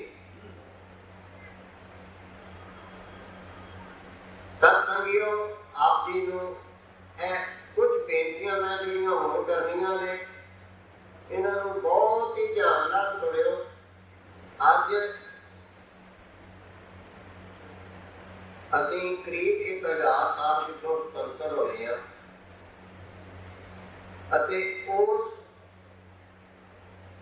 ਪਰਾਧੀਨ ਦੇ ਸਮੇਂ ਵਿੱਚ ਸਾਡੇ ਅੰਦਰ ਉਹ ਕੈਂਸਰ ਬਣ ਗਿਆ ਕਿ ਜਿਹੜਾ ਇਹ ਰੂਪ ਧਾਰ ਗਿਆ ਕਿ ਸਾਨੂੰ ਪਤਾ ਹੀ ਨਹੀਂ ਲੱਗਦਾ ਕਿ ਸਾਡੇ ਅੰਦਰ ਕੈਂਸਰ ਹੋ ਗਿਆ, ਔਰ ਉਹ ਫਲ ਫੁੱਲ ਰਿਹਾ। ਜਿਵੇਂ ਤੁਸੀਂ ਅੱਜ ਕੱਲ੍ਹ ਵਿਚਾਰਿਆ ਹੋਣਾ, ਸੁਣਿਆ ਹੋਏਗਾ ਕਿ ਕੈਂਸਰ ਜਦੋਂ ਹੁੰਦਾ ਹੈ 20 ਤੇ ਜਾ ਕੇ ਜੀ ਇਹ ਚੌਥੀ ਸਟੇਜ ਆ ਗਈ ਹੈ ਜੀ, ਤੀਜੀ ਆ ਗਈ ਹੈ ਜੀ, ਹੁਣ ਤੇ ਕੋਈ ਚਾਰਾ ਨਹੀਂ। ਸਾਡੇ ਅੰਦਰ ਵੀ ਉਹੀ ਹੋ ਗਿਆ, ਪਰ ਅਜੇ ਚਾਰਾ ਹੋ ਸਕਦਾ ਹੈ ਜੇ ਆਪਾਂ ਨੂੰ ਇਹ ਪਤਾ ਲੱਗ ਜਾਵੇ ਕਿ ਹਾਂ ਸਾਨੂੰ ਕੈਂਸਰ ਹੈ। ਤੇ ਜੇ ਅਸੀਂ ਆਖੀਏ ਕਿ ਨਹੀਂ ਅਸੀਂ ਤੇ ਬੜੇ ਪ੍ਰਫੁੱਲਿਤ ਹੋ ਰਹੇ ਹਾਂ, ਫਿਰ ਤੇ ਗੱਲ ਹੀ ਹੋ ਰਹੀ ਹੈ। ਪਰਾਧੀਨਤਾ ਬੜੀ ਵੱਡੀ ਬਿਮਾਰੀ ਹੈ, ਔਰ ਉਹਨੇ ਸਾਨੂੰ ਸਾਡਾ ਸਵੈਮਾਨ ਖੋ ਲਿਆ।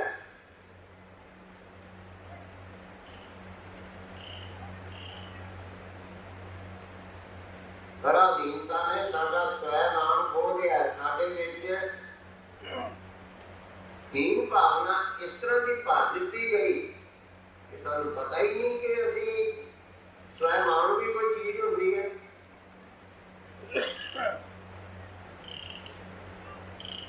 ਇਹ ਚਾਰ ਉਦਾਹਰਨਾਂ ਆਪ ਜੀ ਦੇ ਸਾਹਮਣੇ ਪੇਸ਼ ਕਰਦਾ। ਇਹਨਾਂ ਬੇਨਤੀਆਂ ਨੂੰ ਸ਼੍ਰਵਣ ਕਰਕੇ ਆਪ ਜੀ ਵਿਚਾਰ ਲਿਓ।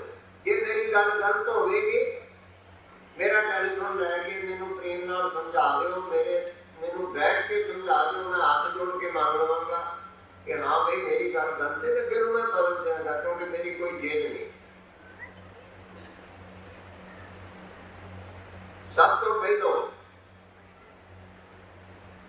ਮੈਂ ਆਪ ਜੀ ਨੂੰ ਇਹ ਪੁੱਛਣਾ ਚਾਹੁੰਦਾ ਕਿ ਸਾਡਾ ਦੇਸ਼ ਭਾਰਤ ਹੈ ਕਿ ਇੰਡੀਆ ਹੈ? जरा दस्यो जी, साडा देश भारत है कि इंडिया है? भारत है। फिर आप इंडिया आके जोड़े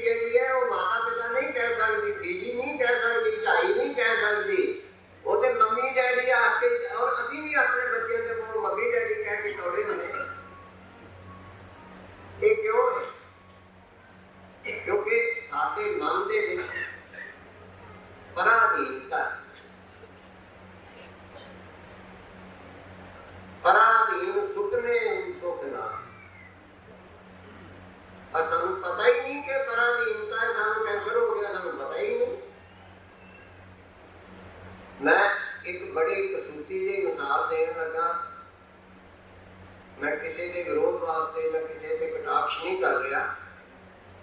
ਮੁਸਲਮਾਨ ਵੀਰ ਵੀ ਬੜੇ ਨੇਕ ਨੇ, ਸਾਡੇ ਭੈਣ ਭਰਾ ਨੇ, ਪਰ ਕਿਉਂਕਿ ਮਿਸਾਲ ਉਹਨਾਂ ਦੇ ਨਾਂ ਤੇ ਢੁਕਦੀ ਹੈ ਕਿ ਇਸ ਕਰਕੇ ਗੱਲ ਕਰ ਰਿਹਾ, ਉਹਨਾਂ ਤੇ ਕਟਾਕਸ਼ ਨਹੀਂ ਕਰ ਰਿਹਾ। ਮੈਂ ਪਹਿਲਾਂ ਖਿਮਾ ਚਾਹੁੰਦਾ। ਇੱਕ ਹੋਰ ਖਿਮਾ ਮੈਂ ਪਹਿਲਾਂ ਮੰਗ ਲਵਾਂ ਕਿ ਮੇਰਾ ਸੁਭਾਅ ਹੈ, ਮੈਂ ਬੜੀਆਂ ਤਿੱਖੀਆਂ ਕੌੜੀਆਂ ਸੱਚੀਆਂ ਗੱਲਾਂ ਕਹਿ ਜਾਂਦਾ। ਮੇਰੀ ਗੱਲ ਦਾ ਤੱਤ ਸਮਝਣ ਦੀ ਕੋਸ਼ਿਸ਼ ਕਰਿਓ, ਨਾਰਾਜ਼ ਨਾ ਹੋਇਓ। ਆਪ ਜੀ ਨੂੰ ਪਤਾ ਹੈ ਕਿ ਸਾਰੇ ਸੰਸਾਰ ਵਿੱਚ ਇਸਤਰੀਆਂ ਨੂੰ ਵੇਚਿਆ ਜਾਂਦਾ, ਸਾਡੇ ਦੇਸ਼ ਵੀ ਵੇਚਿਆ ਜਾਂਦਾ। ਕੋਈ ਸਾਡੀ ਬੀਬੀ ਭੈਣ ਮੁਸਲਮਾਨ ਗਰੀਬਣੀ ਸੀ, ਉਹਨੇ ਆਪਣੀ ਲੜਕੀ ਨੂੰ ਵੇਚ ਦਿੱਤਾ। ਉਹ 2 ਥਾਈਂ 3 ਥਾਈਂ 4 ਥਾਈਂ ਵਿਚਾਰੀ ਵੇਚੀ ਗਈ। ਜਿੱਥੇ ਉਹ ਰਹਿੰਦੀ ਸੀ ਉਹਨੂੰ ਪੁੱਛਿਆ ਗਿਆ, ਗੁਆਂਢੀਆਂ ਨੇ ਪੁੱਛਿਆ ਕਿ ਬਈ ਭੈਣ ਤੁਸੀਂ ਕੌਣ ਹੋ? ਉਹਨੂੰ ਕੀ ਦੱਸੇਗਾ ਅਸੀਂ ਕੌਣ? ਕਿਉਂਕਿ ਗਰੀਬ ਕੀ ਦੱਸੇਗਾ ਕਿ ਅਸੀਂ ਕੌਣ ਆ? ਮਾੜੇ ਨੇ ਕੀ ਦੱਸਣਾ ਹੁੰਦਾ ਕਿ ਅਸੀਂ ਕੌਣ ਆ? ਮਾੜੇ ਦੀ ਇੱਜ਼ਤ ਨਹੀਂ ਹੁੰਦੀ, ਤਗੜੇ ਦੀ ਬੇਇੱਜ਼ਤੀ ਨਹੀਂ ਹੁੰਦੀ। ਮਾੜੇ ਦੀ ਜਨਾਨੀ ਸਾਰਿਆਂ ਦੀ ਭਾਬੀ ਹੁੰਦੀ ਹੈ, ਤਗੜੇ ਦੀ ਮਾਤਾ ਨਹੀਂ ਹੁੰਦੀ। ਉਹ ਵਿਚਾਰੀ ਕੀ ਆਖੇ? ਉਹਨੇ ਆਖਿਆ ਪਹਿਲੋਂ ਅਸੀਂ ਭਏ ਅਸਰ ਜੁਲਾਏ, ਮੈਂ ਜੁਲਾਇਆ ਦੀ ਧੀ ਆ। ਪਹਿਲੋਂ ਅਸੀਂ ਭਏ ਅਸਰ ਜੁਲਾਏ, ਫਿਰ ਜੁਲਾਇਆ ਸੀ ਵਿਆਹੀ ਗਈ।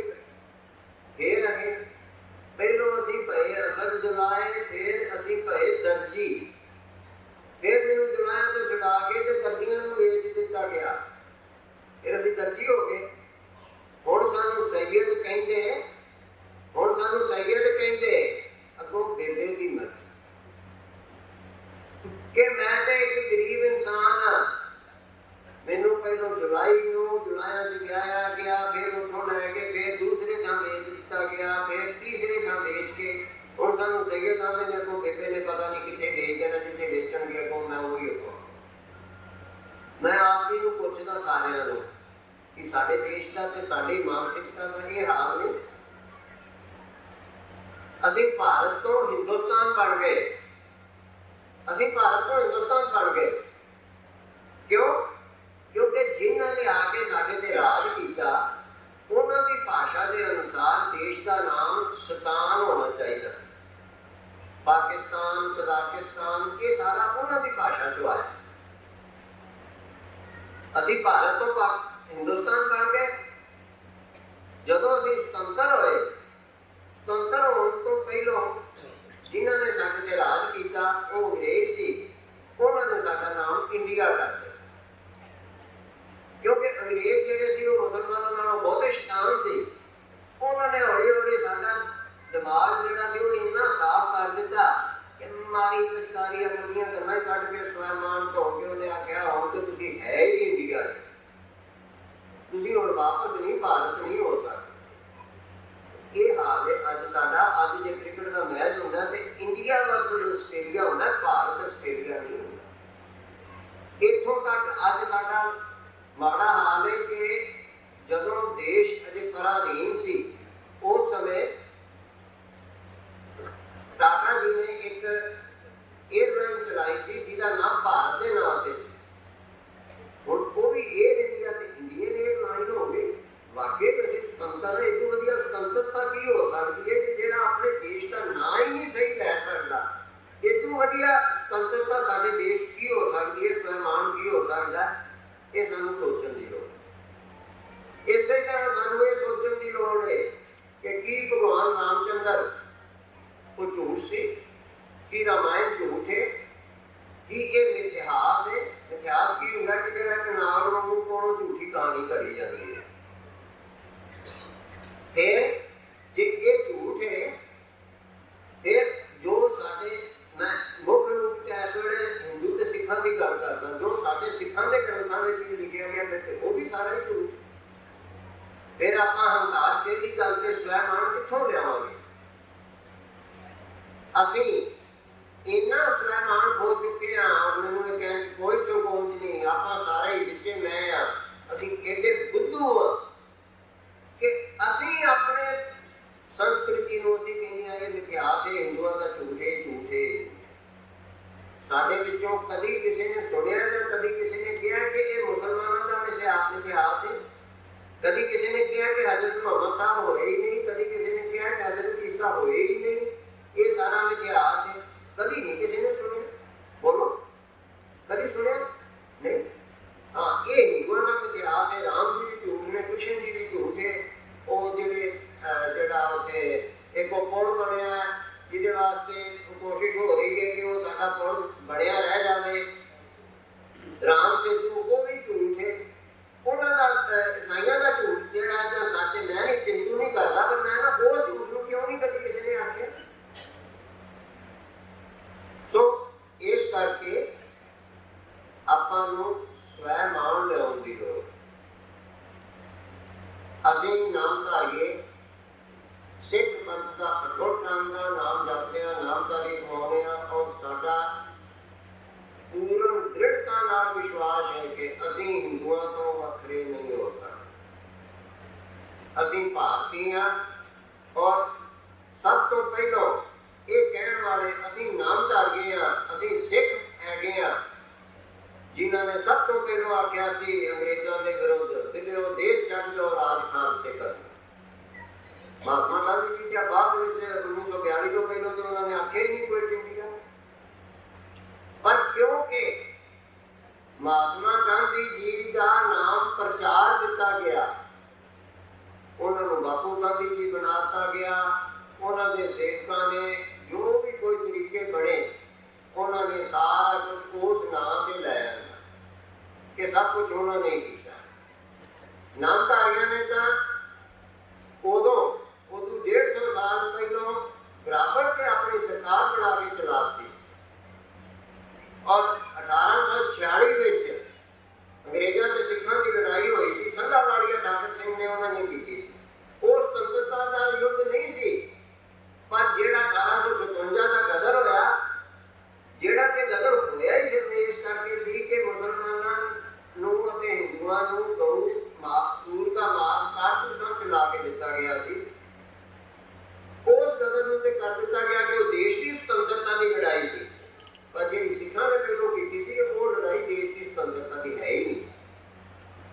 ਇਸ ਲਈ ਜਿਹੜਾ ਬਹੁਤਾ ਆਪਣੀ ਗੱਲ ਦਾ ਪ੍ਰਚਾਰ ਕਰ ਜਾਏਗਾ ਉਹ ਹੀ ਸੱਚਾ ਹੋਏਗਾ। ਸੰਸਾਰ ਵਿੱਚ ਕੋਈ ਸੱਚ ਝੂਠ ਨਹੀਂ, ਸੱਚ ਉਹ ਹੀ ਜਿਹੜਾ ਆਪਣੀ ਗੱਲ ਸੱਚ ਮਨਾ ਗਿਆ ਸਰੋਤੇ ਨੂੰ, ਉਹ ਸੱਚਾ, ਦੂਸਰਾ ਸਭ ਝੂਠ। ਸੋ ਆਪਾਂ ਜਿੰਨੇ ਇੱਥੇ ਹਿੰਦੂ ਸਿੱਖ ਬੈਠੇ ਆ, ਆਪਾਂ ਸਾਰਿਆਂ ਨੂੰ ਇਹ ਸੋਚਣ ਦੀ ਲੋੜ ਹੈ, ਆਪਾਂ ਜਿਉਂਦੇ ਰਹਿਣਾ ਕਿ ਨਹੀਂ ਰਹਿਣਾ। ਆਪਾਂ ਜਿਉਂਦੇ ਰਹਿਣਾ ਕਿ ਨਹੀਂ ਰਹਿਣਾ। ਜੇ ਰਹਿਣਾ ਤੇ ਸਵੈ ਮਾਣ ਨਾਲ ਜਿਉਣਾ ਹੈ, ਸਵੈ ਮਾਣ ਗਵਾ ਕੇ ਨਹੀਂ। ਤੇ ਸਵੈ ਮਾਣ ਸਾਡਾ ਕੀ ਹੈ? ਭਾਰਤ ਦੇਸ਼ ਜਿਉਂਦਾ ਭਗਵਾਨ ਰਾਮ ਦੇ ਨਾਲ, ਜਿਉਂਦਾ ਸਿੱਖ ਗੁਰੂਆਂ ਦੇ ਨਾਲ। ਜੇ ਅਸੀਂ ਆਪੇ ਹੀ ਇਹ ਸਾਰੇ ਕੁਛ ਦਾ ਖੰਡਨ ਕਰਨ ਲੱਗ ਪਵਾਂਗੇ ਤੇ ਸਾਡੀ ਥਾਂ ਤੇ ਬਾਹਰੋਂ ਆ ਕੇ ਕੋਈ ਨਹੀਂ ਕਰੇਗਾ। ਇਸ ਲਈ ਆਪਾਂ ਨੂੰ ਇਸ ਚੀਜ਼ ਨੂੰ ਵਿਚਾਰਨ ਦੀ ਲੋੜ ਹੈ ਕਿ ਆਪਾਂ ਸਵੈ ਮਾਣ ਲਿਆਈਏ। ਸਵੈ ਮਾਣ ਲਿਆ ਕੇ ਆਪਣਾ ਸੰਮਤ, ਆਪਣੀਆਂ ਤਰੀਕਾਂ, ਆਪਣੀ ਮਾਤ ਭਾਸ਼ਾ ਉਹਨੂੰ ਅੱਗੇ ਦੇ। ਤੇ ਇਹ ਛੋਟੀ ਜਿਹੀ ਬੇਨਤੀ ਇਸ ਸੰਬੰਧੀ ਮੇਰੀ ਇਹ ਹੈ ਕਿ ਹੁਣ ਵਿਸਾਖੀ ਦਾ ਪੁਰਬ ਆ ਰਿਹਾ। ਇਸ ਵਿਸਾਖੀ ਦੇ ਪੁਰਬ ਨੂੰ ਆਪਾਂ ਹਿੰਦੂ ਸਿੱਖ ਸਾਰੇ ਹੀ ਰਲ ਕੇ ਮਨਾਈਏ ਅਤੇ ਵਿਸਾਖੀ ਦੇ ਪੁਰਬ ਨੂੰ ਨਵੇਂ ਸਾਲ ਦਾ ਰੂਪ ਦੇ ਕੇ ਮਨਾਈਏ। ਅੱਜ ਸਾਨੂੰ ਕਿਸੇ ਨੂੰ ਦੇਸੀ ਮਹੀਨਿਆਂ ਦਾ ਤੇ ਕੀ ਚੇਤਾ ਰਹਿਣਾ, ਸਾਨੂੰ ਦੇਸੀ ਸਾਲ ਦਾ ਹੀ ਨਹੀਂ ਚੇਤਾ ਕਿ ਸਾਡਾ ਬਿਕਰਮੀ ਸੰਮਤ ਕਿਹੜਾ ਹੈ। ਕਿਸੇ ਨੂੰ ਚੇਤਾ, ਕਿਸੇ ਨੂੰ ਨਹੀਂ ਚੇਤਾ, ਕਿਸੇ ਨੂੰ ਨਹੀਂ ਚੇਤਾ ਨਾਮਿਸ਼ਾਹੀ ਸੰਮਤ ਕਿਹੜਾ ਸਾਲ ਹੈ। 2015 ਮਹੀਨਾ ਕਿਹੜਾ? ਅੱਜ 28 ਮਾਰਚ ਹੋ ਗਈ, ਅੱਜ 30 ਹੋ ਗਈ ਤੇ ਬਾਹਰ ਕੀ ਉਹ ਸੰਡੇ ਬੰਦੇ ਹੋ ਗਏ ਸਾਰੇ। ਕੋਈ ਗੁਰੂਵਾਰ, ਰਵੀਵਾਰ, ਐਤਵਾਰ, ਭਾਨਵਾਰ ਕੋਈ ਰਹਿ ਹੀ ਨਹੀਂ ਗਿਆ। ਕਿਉਂ? ਕਿਉਂਕਿ ਜਿਹਦਾ ਰਾਜ ਹੈ ਉਸੇ ਦਾ ਹੀ ਸਿੱਕਾ ਚੱਲੇਗਾ, ਦੂਸਰੇ ਦਾ ਨਹੀਂ ਚੱਲੇਗਾ। ਸਾਡੀ ਲੋੜ ਸੀ, ਅਸੀਂ ਜਦੋਂ ਪਰਾਧੀਨ ਸਾਂ, ਸਾਡੀ ਲੋੜ ਸੀ। ਅਸਾਂ ਫਾਰਸੀ ਪੜ੍ਹੀ, ਅਸਾਂ ਉਰਦੂ ਪੜ੍ਹਿਆ, ਅਸਾਂ ਉਹਨੂੰ ਅਪਣਾਇਆ। ਉਸ ਤੋਂ ਬਾਅਦ ਅੰਗਰੇਜ਼ਾਂ ਦਾ ਰਾਜ ਆਇਆ, ਅਸੀਂ ਉਹਨੂੰ ਅਪਣਾ ਲਿਆ। ਹੁਣ ਉਹ ਸਾਨੂੰ ਛੱਡਣ ਦੀ ਜਾਚ ਨਹੀਂ ਆਉਂਦੀ ਪਈ। ਅਤੇ ਉਹਨਾਂ ਨੇ ਵੀ, ਕਿਉਂਕਿ ਅੰਗਰੇਜ਼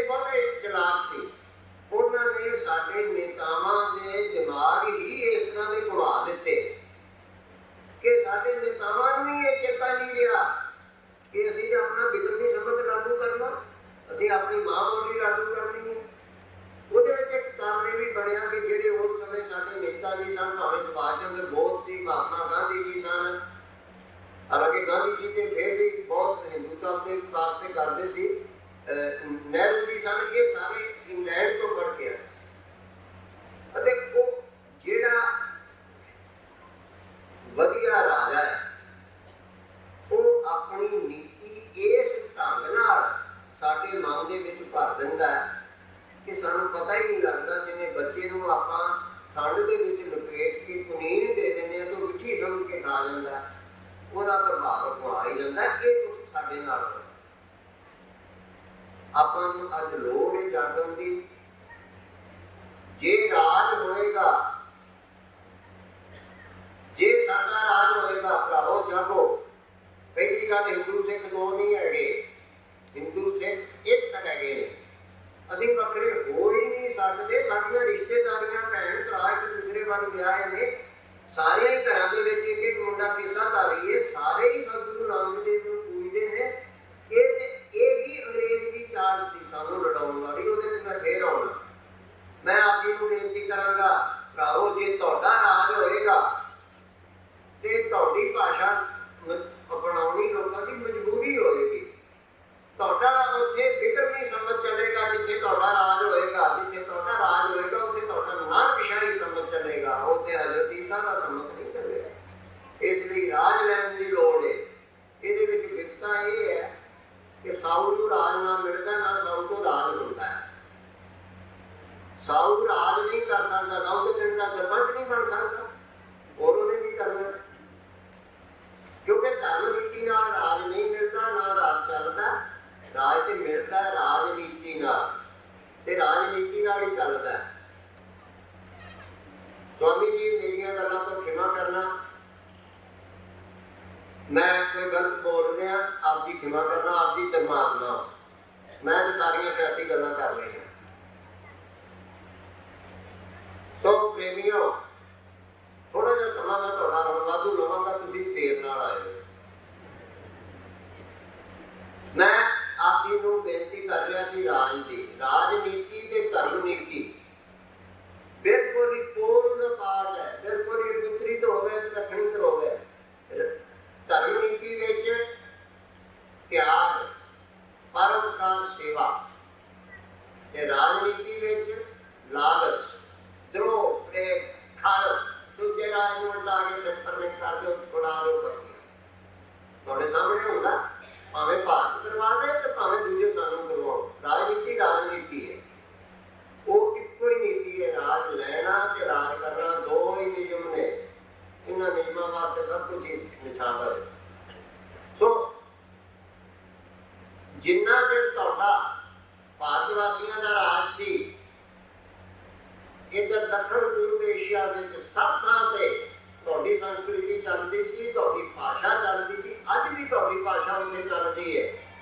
ਭਾਰਤ ਵਿੱਚ ਨਹੀਂ ਚੱਲਦੀ, ਉੱਥੇ ਚੱਲਦੀ ਹੈ। ਭਰਾਵੋ, ਜਾਓ ਮਲੇਸ਼ੀਆ ਦੇ ਵਿੱਚ। ਮਲੇਸ਼ੀਆ ਮੁਸਲਮਾਨਾਂ ਦਾ ਦੇਸ਼ ਹੈ। ਉਹ ਮੁਸਲਿਮ ਰਾਜ ਹੈ। ਇਹ ਨਹੀਂ ਕਿ ਅਲਪ ਸੰਖਿਅਕ ਨੇ। ਉੱਥੇ ਕੀ ਲਿਖਿਆ ਗਿਆ? ਕਿਤਾਬ ਨੂੰ ਕੀ ਆਉਂਦੇ ਨੇ? ਉੱਥੇ ਪੁਸਤਕ। ਉੱਥੇ ਬੁੱਕ ਨਹੀਂ ਹੈਗੀ, ਉਹ ਪੁਸਤਕ। ਹਾਲਾਂਕਿ ਉਹਨਾਂ ਦੇ ਕੋਲ ਆਪਣੀ ਲਿਪੀ ਨਹੀਂ ਹੈਗੀ। ਉੱਥੇ ਇੰਡੋਨੇਸ਼ੀਆ ਚਲੇ ਜਾਓ, ਉੱਥੇ ਵੀ ਉਹ ਕੁਛ ਹੈ। ਇੰਡੋਨੇਸ਼ੀਆ ਦੇ ਵਿੱਚ, ਸਿਆਮ ਥਾਈਲੈਂਡ ਦੇ ਵਿੱਚ, ਮਲੇਸ਼ੀਆ ਦੇ ਵਿੱਚ, ਉੱਥੇ ਸੰਸਕ੍ਰਿਤ ਦੇ ਕਿੰਨੇ ਸ਼ਬਦ ਨੇ। ਉਹ ਕੀ ਹੈ? ਕਿਉਂਕਿ ਤੁਸੀਂ ਕਦੀ ਉੱਥੇ ਰਾਜ ਕੀਤਾ ਸੀ, ਔਰ ਉਹ ਰਾਜ ਅਸਾਂ ਸਿਰ ਵੱਢ ਕੇ ਨਹੀਂ ਸੀ ਕੀਤਾ। ਉਹਨਾਂ ਦਾ ਮਨ ਜਿੱਤ ਕੇ ਕੀਤਾ ਸੀ। ਉਹਨਾਂ ਨੂੰ ਪ੍ਰੇਰ ਕੇ ਉਹਨਾਂ ਨੂੰ ਆਪਣੀ ਸੰਸਕ੍ਰਿਤੀ ਦੇ ਅਨੁਸਾਰ ਬਣਾਇਆ ਸੀ। ਅੱਜ ਵੀ ਲੋੜ ਹੈ ਆਪਾਂ ਨੂੰ ਰਾਜ ਲੈਣ ਦੀ, ਰਾਜ ਕਰਨ ਦੀ। ਜੇ ਆਪਣੀ ਸੰਸਕ੍ਰਿਤੀ ਨੂੰ ਬਚਾਉਣਾ, ਆਪਣਾ ਰਾਜ ਲੈਣ ਦੀ ਲੋੜ ਹੈ, ਰਾਜ ਕਰਨ ਦੀ ਲੋੜ ਹੈ। ਉਹਦੇ ਦੇ ਤਰੀਕੇ ਉਹ ਹੀ ਨੇ ਜਿਹੜੇ ਮੈਂ ਆਖੇ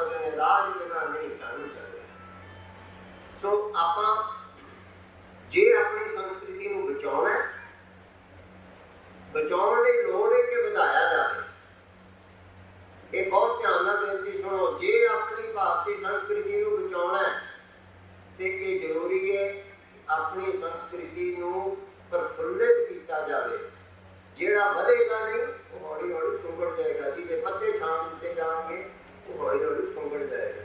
ਅਤੇ ਅਸੀਂ ਜਿਹੜੇ ਸਿੱਖ ਭਰਾ ਇਹ ਕਹਿੰਦੇ ਆ ਕਿ ਅਸੀਂ ਹਿੰਦੂ ਨਹੀਂ, ਅਸੀਂ ਜੇ ਆਪਣੇ ਮੁੱਢ ਨਾਲੋਂ ਟਾਹਣੀਆਂ ਵੱਢੀਆਂ ਜਾਣਗੀਆਂ, ਕਿੰਨੇ ਦਿਨ ਹਰੀਆਂ ਰਹਿਣਗੀਆਂ, ਗੁਲਦਸਤੇ 'ਚ ਫੁੱਲਾਂ ਨੂੰ ਰੱਖ ਦਈਏ ਕਿੰਨੇ ਝੰਡੇ ਰਹਿ ਜਾਣਗੇ, ਕਿਵੇਂ ਵਧਾਂਗੇ।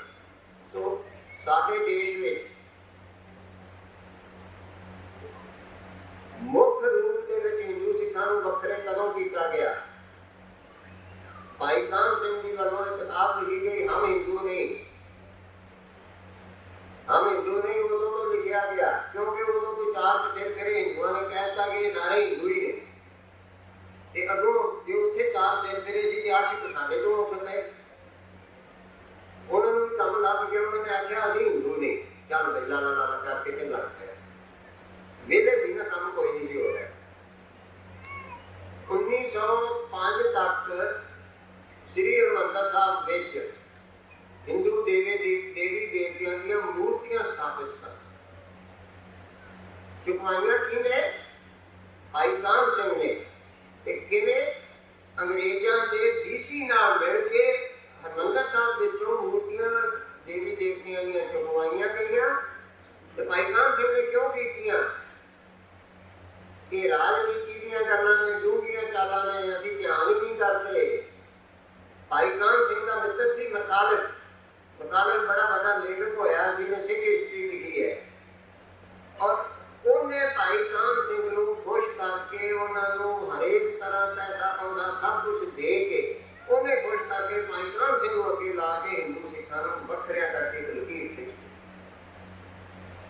ਕਿਉਂਕਿ ਤੁਹਾਨੂੰ ਪਤਾ ਲੇਖਕਾਂ ਪ੍ਰਚਾਰਕਾਂ ਨੂੰ ਸਭ ਨੂੰ ਮਾਇਆ ਦੀ ਲੋੜ ਹੋਈ।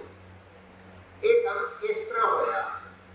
ਇਸੇ ਤਰ੍ਹਾਂ 1984 ਤੱਕ ਜਦੋਂ ਸਰਕਾਰ ਨੇ ਅਕਾਲ ਤਖ਼ਤ ਸਾਹਿਬ ਢਾਇਆ, ਉਸ ਤੋਂ ਪਹਿਲਾਂ ਉਹਦੇ ਅੰਦਰ ਹਿੰਦੂ ਦੇਵੀ ਦੇਵਤਿਆਂ ਦੇ ਚਿੱਤਰ ਕੰਧਾਂ ਤੇ ਬਣੇ ਹੋਏ, ਉਹਦੇ ਸਬੂਤ ਹੈ। ਹੁਣ ਵਿਚਾਰਨ ਦੀ ਲੋੜ ਹੈ। ਜਿਹੜੇ ਸਾਡੇ ਵੀਰ ਕਹਿੰਦੇ ਨੇ ਕਿ ਅਸੀਂ ਹਿੰਦੂ ਨਹੀਂ ਹੈਗੇ,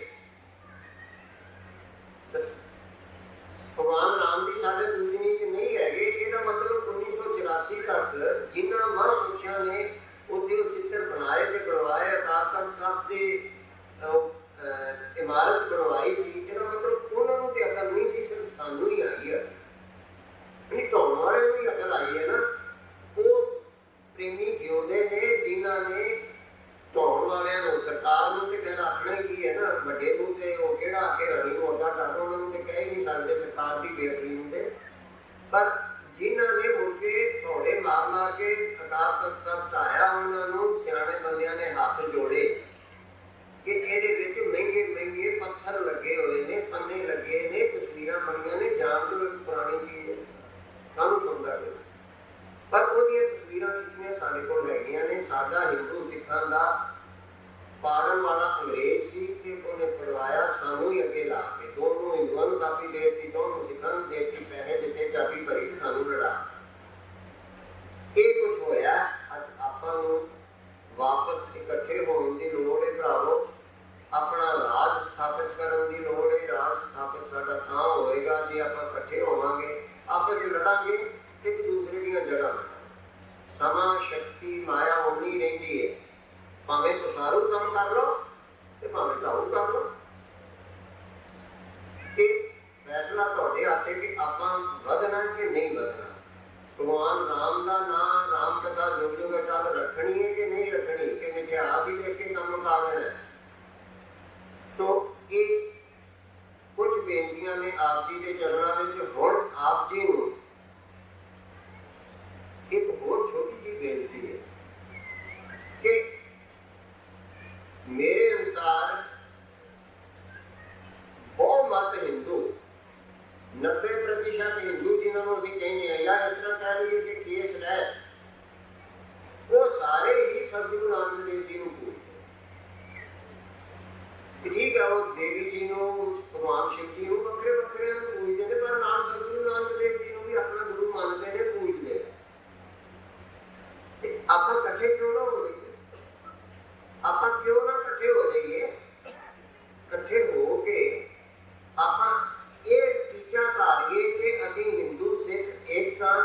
ਅਤੇ ਅਸੀਂ ਸਾਰੇ ਸੰਸਾਰ ਤੇ ਰਾਜ ਕਰਨਾ। ਭਾਰਤ ਤੇ ਨਹੀਂ, ਸਾਰੇ ਸੰਸਾਰ ਤੇ ਰਾਜ ਕਰਨਾ। ਸਾਰੇ ਸੰਸਾਰ ਦੇ ਲੋਕਾਂ ਦਾ ਮਨ ਜਿੱਤ ਕੇ ਉਹਨਾਂ ਨੂੰ ਆਪਣੇ ਨਾਲ ਜੋੜਨਾ। ਜਿਵੇਂ ਸਾਡੇ ਈਸਾਈ ਭਰਾਵਾਂ ਨੇ ਵੇਖੋ ਆ ਕੇ ਸਾਰਾ ਨਾਗਾਲੈਂਡ ਈਸਾਈ ਕਰ ਦਿੱਤਾ। ਹੁਣ ਉਹਨਾਂ ਨੇ ਕਰੀਬ ਚੌਥਾ ਹਿੱਸਾ ਪੰਜਾਬ ਦਾ ਵੀ ਈਸਾਈ ਕਰ ਦਿੱਤਾ ਹੈ। ਤੁਹਾਨੂੰ ਪਤਾ ਹੀ ਨਹੀਂ ਨਾ, ਹਿੰਦੂਆਂ ਤੇ ਸਿੱਖਾਂ ਨੂੰ ਜਿਹੜੇ ਅਸੀਂ ਉੱਥੇ ਦੇ ਆਪਣੇ ਆਪ ਨੂੰ ਜ਼ਿੰਮੇਵਾਰ ਬਣਾਉਂਦੇ ਆ। ਸਾਡੇ ਕੰਨ ਤੇ ਜੂੰ ਨਹੀਂ ਸਰਕਦੀ। ਮੈਨੂੰ ਇਹ ਕਹਿਣ 'ਚ ਕੋਈ ਸੰਕੋਚ ਨਹੀਂ। ਅੱਜ ਜਿੰਨੇ ਗਰੀਬਾਂ ਦੇ ਉੱਤੇ ਮਹੱਲੇ ਨੇ ਪੰਜਾਬ ਦੇ ਵਿੱਚ, ਲੁਧਿਆਣੇ ਵਿੱਚ, ਅਸੀਂ ਨਾਮਧਾਰੀ ਵੀ ਦੋਸ਼ੀ ਹਾਂ। ਉੱਥੇ ਬੈਠ ਕੇ ਕਦੀ ਜਾ ਕੇ ਸੁਣ ਲਓ, ਉੱਥੇ ਸਤਿਗੁਰੂ ਨਾਨਕ ਦਾ ਜੈਕਾਰਾ ਨਹੀਂ ਬੋਲਦਾ, ਜੈ ਰਾਮ ਜੀ ਕੀ ਨਹੀਂ ਹੁੰਦੀ, ਉੱਥੇ ਹਜ਼ਰਤ ਈਸਾ ਦੀ ਜੈ ਹੁੰਦੀ ਹੈ। ਤੁਹਾਨੂੰ ਪਤਾ ਹੀ ਨਹੀਂ। ਸਾਡੇ ਕੰਨ ਤੇ ਜੂੰ ਹੀ ਨਹੀਂ ਸਰਕਦੀ।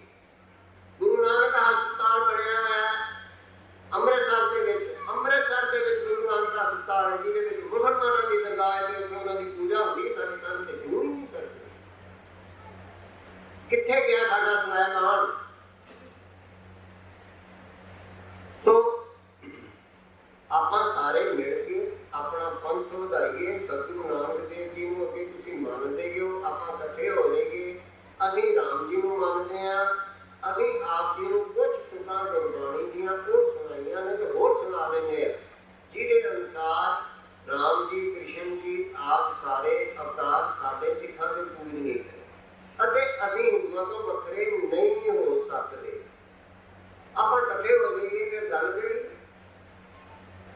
ਅਤੇ ਇੱਕ ਚੀਜ਼ ਜਿਹੜੀ ਸ਼ਾਇਦ ਕਿਸੇ ਦੇ ਧਿਆਨ ਵਿੱਚ ਹੈਗੀ ਹੈ ਕਿ ਨਹੀਂ, ਹਿੰਦੂ ਵੀਰ ਜਿਹੜੇ ਮੂਰਤੀ ਪੂਜਾ ਕਰਦੇ ਨੇ, ਅਸੀਂ ਇੱਥੇ ਤਸਵੀਰਾਂ ਲਾਈਆਂ ਨੇ, ਇਹਨੂੰ ਵੀ ਮੂਰਤੀ ਕਿਹਾ ਜਾ ਸਕਦਾ। ਇੱਕ ਪੱਥਰ ਦੀ ਮੂਰਤੀ ਹੈ ਤੇ ਇੱਕ ਕਾਗਜ਼ ਦੀ ਮੂਰਤੀ ਕਹਿ ਸਕਦੇ ਹੋ, ਜਾਂ ਅਸੀਂ ਇਹਨੂੰ ਤਸਵੀਰ ਕਹਿੰਦੇ ਹਾਂ। ਜੇ ਮੂਰਤੀ ਪੂਜਾ ਦੀ ਨਿਖੇਧੀ ਸਿੱਖ ਪੰਥ ਵਿੱਚ ਹੈ ਤੇ ਮੂਰਤੀ ਪੂਜਾ ਦੀ ਨਿਖੇਧੀ ਹਿੰਦੂ ਪੰਥ ਵਿੱਚ ਵੀ ਹੈ। ਇਹ ਮੇਰੀ ਗੱਲ ਨਹੀਂ ਮੰਨਣ ਚਾਹੁੰਦੀ। ਈਸ਼ ਉਪਨਿਸ਼ਦਾਂ ਪੜ੍ਹ ਕੇ ਦੇਖ ਲਓ, ਉੱਥੇ ਕਿਹਦੀ ਪੂਜਾ ਮੁੱਖ ਰੂਪ 'ਚ? ਉੱਥੇ ਨਿਰਾਕਾਰ ਦੀ। ਹੁਣ ਹੁੰਦਾ ਕੀ ਹੈ ਕਿ ਕੋਈ ਪ੍ਰਥਾ ਕਿਸੇ ਵੇਲੇ ਚੱਲਦੀ ਹੈ, ਕਿਸੇ ਲੋੜ ਅਨੁਸਾਰ ਉਹ ਬਣਾਈ ਜਾਂਦੀ ਹੈ, ਬਾਅਦ ਵਿੱਚ ਉਹਦੀ ਗਲਤ ਵਰਤੋਂ ਹੋ ਜਾਂਦੀ ਹੈ ਜਾਂ ਵਰਤਣ ਵਾਲੇ ਨੂੰ ਪਤਾ ਨਹੀਂ ਰਹਿੰਦਾ ਕਿ ਇਹ ਕੀ ਚੀਜ਼ ਹੈ। ਅਸੀਂ ਇਹ ਗੁਰੂ ਮਹਾਰਾਜ ਜੀ ਜਾਂ ਭਗਵਾਨ ਕ੍ਰਿਸ਼ਨ ਦੀਆਂ ਤਸਵੀਰਾਂ ਲਾਈਆਂ ਨੇ ਇਸ ਵਾਸਤੇ ਨਹੀਂ ਕਿ ਇਹ ਸਤਿਗੁਰੂ ਨਾਨਕ ਦੇਵ ਜੀ ਵਿਰਾਜਮਾਨ ਨੇ। ਇਹ ਇਸ ਵਾਸਤੇ ਨੇ ਕਿ ਇਹਨਾਂ ਤਸਵੀਰਾਂ ਨੂੰ ਦੇਖ ਕੇ ਸਾਨੂੰ ਸੱਚੇ ਪਾਤਸ਼ਾਹ ਦਾ ਧਿਆਨ ਕਰਨ ਵਿੱਚ ਸਹਾਇਤਾ ਮਿਲਦੀ। ਭਗਵਾਨ ਰਾਮ ਦੀ ਤਸਵੀਰ ਦੇਖਾਂਗੇ ਤੇ ਸਾਨੂੰ ਸਹਾਇਤਾ ਮਿਲਦੀ। ਇਸੇ ਤਰ੍ਹਾਂ ਆਪ ਜੀ ਸਾਰਿਆਂ ਨੂੰ ਬੇਨਤੀ ਹੈ ਕਿ ਜਿਹੜੀਆਂ ਪੱਥਰ ਦੀਆਂ ਮੂਰਤੀਆਂ ਆਪਾਂ ਆਪਣੇ ਮੰਦਿਰਾਂ ਵਿੱਚ ਜਾਂ ਆਪਣੇ ਘਰਾਂ ਵਿੱਚ ਰੱਖ ਕੇ ਪੂਜਦੇ ਹਾਂ, ਉਹਨਾਂ ਨੂੰ ਇਹ ਨਾ ਸਮਝੋ ਕਿ ਇਹ ਭਗਵਾਨ, ਉਹ ਭਗਵਾਨ ਦੀ ਮੂਰਤੀ ਹੈ, ਸਾਨੂੰ ਭਗਵਾਨ ਦਾ ਧਿਆਨ ਕਰਨ ਵਿੱਚ ਸਹਾਇਤਾ ਕਰਦੀ। ਮੇਰੀ ਗੱਲ ਸਪਸ਼ਟ ਹੁੰਦੀ ਹੈ? ਇਹ ਕਾਗਜ਼ ਹੈ, ਕਾਗਜ਼ ਦੇ ਉੱਤੇ ਸ਼ਾਹੀ ਹੈ। ਉਹ ਪੱਥਰ ਹੈ, ਪੱਥਰ ਦੇ ਉੱਤੇ ਕਿਸੇ ਨੇ ਸਿਆਹੀ ਬਣਾਈ ਹੈ। ਮੂਰਤੀ ਪੂਜਾ ਦਾ ਯਾਨੀ ਬੁੱਧ ਪੂਜਾ ਦਾ ਗੁਰਬਾਣੀ ਵਿੱਚ ਚਟਾ ਕੇ ਖੰਡਨ ਹੈ ਤੇ ਹਿੰਦੂ ਗ੍ਰੰਥ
कभी आप जी ने एक फिल्म देखी होएगी, उसका नाम नहीं मैनू याद, जिहदे विच एक बड़े जोर नाल सिद्ध किया गया है कि मंदिरां दे विच दुध पा के वो दुध गंदी नाली में चला जाता, पर गरीब नूं नहीं दिता जाता।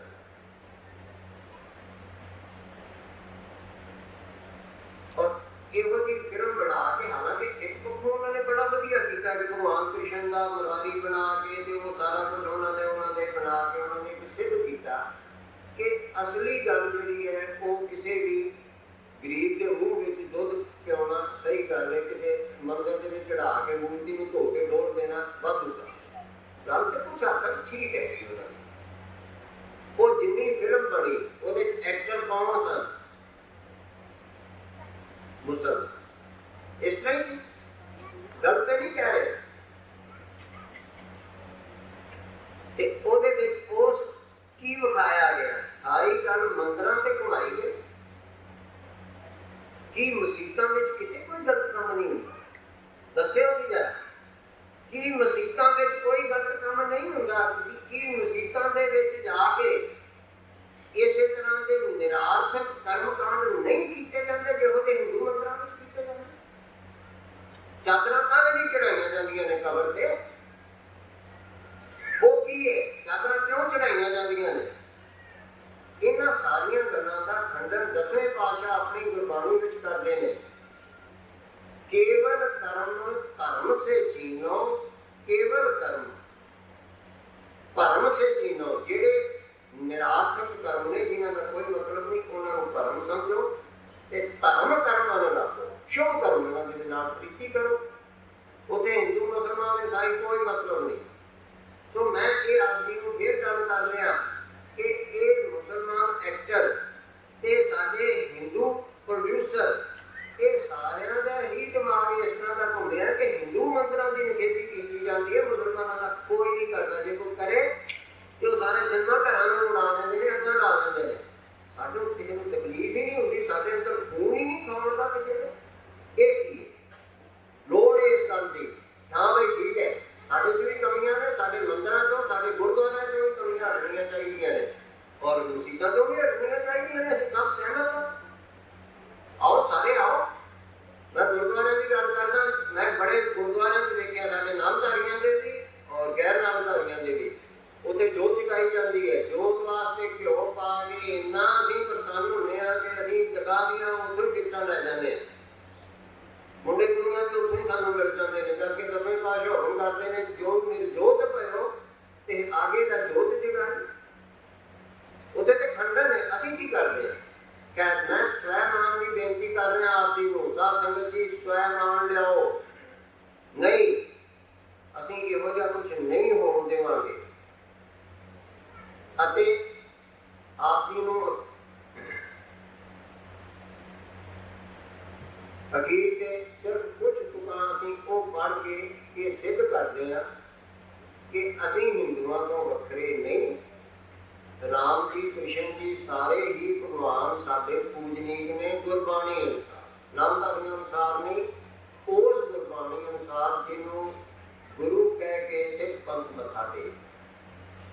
उस गुरबाणी अनुसार भाई गुरदास जी अनुसार हुण इत्थे को फिर फर्क आ जाता है क्योंकि असीं साडी आदत है असीं एवें किंतु परंतु करी जाना, हर गल दे नुक्स कढी जाने। कईयां ने ये कहना जी नहीं ये ते भगत बाणी भाई जे भगत बाणी है तो फिर सच्चे पातशाह ने बीड़ दे विच लिख के दस्तखत क्यों कर दित्ते? अपनी बाणी दे नाल क्यों लिख दित्ती? दूजे आंदे ने नहीं जी ये ते भगतां दी बाणी है, ਉਹਨੂੰ ਵਿੱਚ ਕਿਉਂ ਲਿਖਿਆ, ਕਿਉਂ ਦਸਤਖਤ ਕੀਤੇ? ਮੈਂ ਆਪ ਜੀ ਨੂੰ 5ਵੇਂ ਪਾਤਸ਼ਾਹ ਦਾ ਲਿਖਿਆ ਇੱਕ ਸ਼ਬਦ ਦੀਆਂ ਕੁਝ ਤੁਕਾਂ ਦੱਸਣ ਲੱਗਾ ਜਿਨ੍ਹਾਂ ਦੇ ਵਿੱਚ ਸਾਰੇ ਹੀ ਹਿੰਦੂ ਅਵਤਾਰਾਂ ਨੂੰ ਪੂਜਨੀਕ ਮੰਨਿਆ। ਇਹ ਹੁਣ ਇਹਨੂੰ ਆਪਾਂ ਕਿਵੇਂ ਕੱਢ ਦੇਵਾਂਗੇ ਵਿੱਚੋਂ? ਹੋ ਸਕਦਾ ਬਲੇਡ ਲੈ ਕੇ ਕੱਢ ਦੇਈਏ ਵਿੱਚੋਂ, ਫੇਰ ਮੱਥਾ ਟੇਕਾਂਗੇ, ਕੀ ਕਰਾਂਗੇ? ਨਹੀਂ, ਇਹਦੀ ਬਜਾਏ ਚੰਗੀ ਗੱਲ ਇਹ ਹੈ ਕਿ ਅਸੀਂ अपना पंथ वधाइए, आपस में मिल के रहिए। इत्थे लिखिया होया अचुत पारब्रह्म परमेश्वर अंतरयामी मधुसूदन दामोदर स्वामी। लिखी केस गोवर्धन धारी मुरली मनोहर हर रंगा मोहन माधव कृष्ण मुरारे जगदीशर हर जियो असर संगार। ਹੁਣ ਸਾਧ ਸੰਗਤ ਜੀ ਇੱਕ ਚੀਜ਼ ਇੱਥੇ ਸੁਣ ਲਓ ਸਿੱਖ ਭਰਾਵੋ, ਹਿੰਦੂਆਂ ਨੇ ਤੇ ਗੱਲ ਸੁਣਨੀ ਹੋਣੀ ਹੈ ਕਿ ਜੇ ਅਸੀਂ ਇਹ ਸਾਡੇ ਜਿਹੜੇ ਇਹ ਕਹਿੰਦੇ ਨੇ ਨਾ ਕਿ ਅਸੀਂ ਹਿੰਦੂ ਨਹੀਂ ਹੈਗੇ, ਇਹ ਤੇ ਸੱਚੇ ਪਾਤਸ਼ਾਹ ਨੇ ਜਿਹੜੇ ਉਦੋਂ ਦੇ ਸਰੋਤੇ ਸੀ ਉਹਨਾਂ ਨੂੰ ਸਮਝਾਉਣ ਵਾਸਤੇ ਲਿਖਿਆ। ਹਿੰਦੂਆਂ ਨੂੰ ਪੂਜਿਆ ਨਹੀਂ, ਹਿੰਦੂ ਅਵਤਾਰਾਂ ਨੂੰ ਪੂਜਿਆ ਨਹੀਂ ਇਹਦੇ ਅਨੁਸਾਰ, ਇਹ ਤੇ ਉਹਨਾਂ ਨੂੰ ਸਰੋਤਿਆਂ ਨੂੰ ਸਮਝਾਉਣ ਲਈ ਲਿਖਿਆ। ਮੈਂ ਉਹਨਾਂ ਨੂੰ ਨਿਮਰਤਾ ਸਾਹਿਬ ਪੁੱਛਦਾ ਕਿ ਸੱਚੇ ਪਾਤਸ਼ਾਹ ਦੇ ਸੇਵਕ ਦੇ ਮੁਸਲਮਾਨ ਵੀ ਹੈਗੇ ਸੀ, ਉੱਥੇ ਉਹਨਾਂ ਨੇ ਜਿੱਥੇ ਇਹ ਜਿੰਨੇ ਵਾਚਕ ਲਿਖੇ ਨੇ ਭਗਵਾਨ ਦੇ, ਉਹਦੇ ਵਿੱਚ ਮੁਹੰਮਦ ਸਾਹਿਬ ਦਾ, ਹਜ਼ਰਤ ਈਸਾ ਦਾ, ਹਜ਼ਰਤ ਮੂਸਾ ਦਾ, ਉਹਨਾਂ ਦੇ ਵਾਚਕ ਨਾਲ ਕਿਉਂ ਨਹੀਂ ਲਿਖ ਦਿੱਤੇ ਤਾਂ ਕਿ ਉਹਨਾਂ ਦੇ ਸੇਵਕਾਂ ਨੂੰ ਸਮਝ ਆ ਜਾਂਦੀ? ਨਹੀਂ, ਸਾਡੇ ਗੁਰੂ ਮਹਾਰਾਜ ਨੇ ਹਿੰਦੂ ਅਵਤਾਰਾਂ ਨੂੰ ਪੂਜਿਆ ਤੇ ਆਪਣੇ ਵੱਡੇ ਮੰਨਿਆ। ਜਗ ਜੀਵਨ ਅਵਿਨਾਸ਼ੀ ਠਾਕੁਰ ਭਟਕਣ ਵਾਸੀ ਹੈ ਸੰਗਾ ਧਰਣੀ ਧਰ ਈਸ ਨਰ ਸਿੰਘ ਨਾਰਾਇਣ। ਇਹਦਾ ਕੀ ਕਰਾਂਗੇ? दाड़ा आगे कृष्ण नारायण बामन रूप किया तुल करते सब ही सेती है चंगा श्री रामचंद्र जिस रूप न देखिया। पंजवें पातशाह का लिखिया श्री रामचंद्र जिस रूप न देखिया। बनवासी चक्रपाण दर्श अनूप्या सहज नेत्र मूर्त है सासा एक दाता सब है। भक्त वचन नाथा नाथे गोपीनाथ सगल है साथे वसुदेव निरंजन दाते बरु ना साको होने लगा। ਇਹਦੇ ਤੋਂ ਬਾਅਦ ਕਿੰਨੀ ਕੁ ਗੁੰਜਾਇਸ਼ ਰਹਿ ਜਾਂਦੀ ਹੈ ਸਾਡੇ ਕੋਲ। ਸੋ ਕੁਝ ਆਪ ਜੀ ਥੋੜੇ ਜਿਹੇ ਸ਼ਬਦ ਹੋਰ ਸੁਣ ਲਓ, ਆਪਾਂ ਸਮਾਪਤੀ ਕਰਦੇ ਹਾਂ। ਗਾ ਕੇ ਵੀ ਸੁਣਾਵਾਂਗੇ। ਸ੍ਰੀ ਗ੍ਰੰਥ ਸਾਹਿਬ ਜੀ ਵਿੱਚ ਲਿਖਿਆ ਹੋਇਆ ਸਭ ਜੁਗ ਤੈ ਮਾਣਿਓ ਚਲਿਓ ਬਲ ਪਾਵਨ ਭਾਇਓ ਤ੍ਰੇਤੈ ਤੈ ਮਾਣਿਓ ਰਾਮ ਰਘੁਵੰਸ਼ ਕਹਾਇਓ।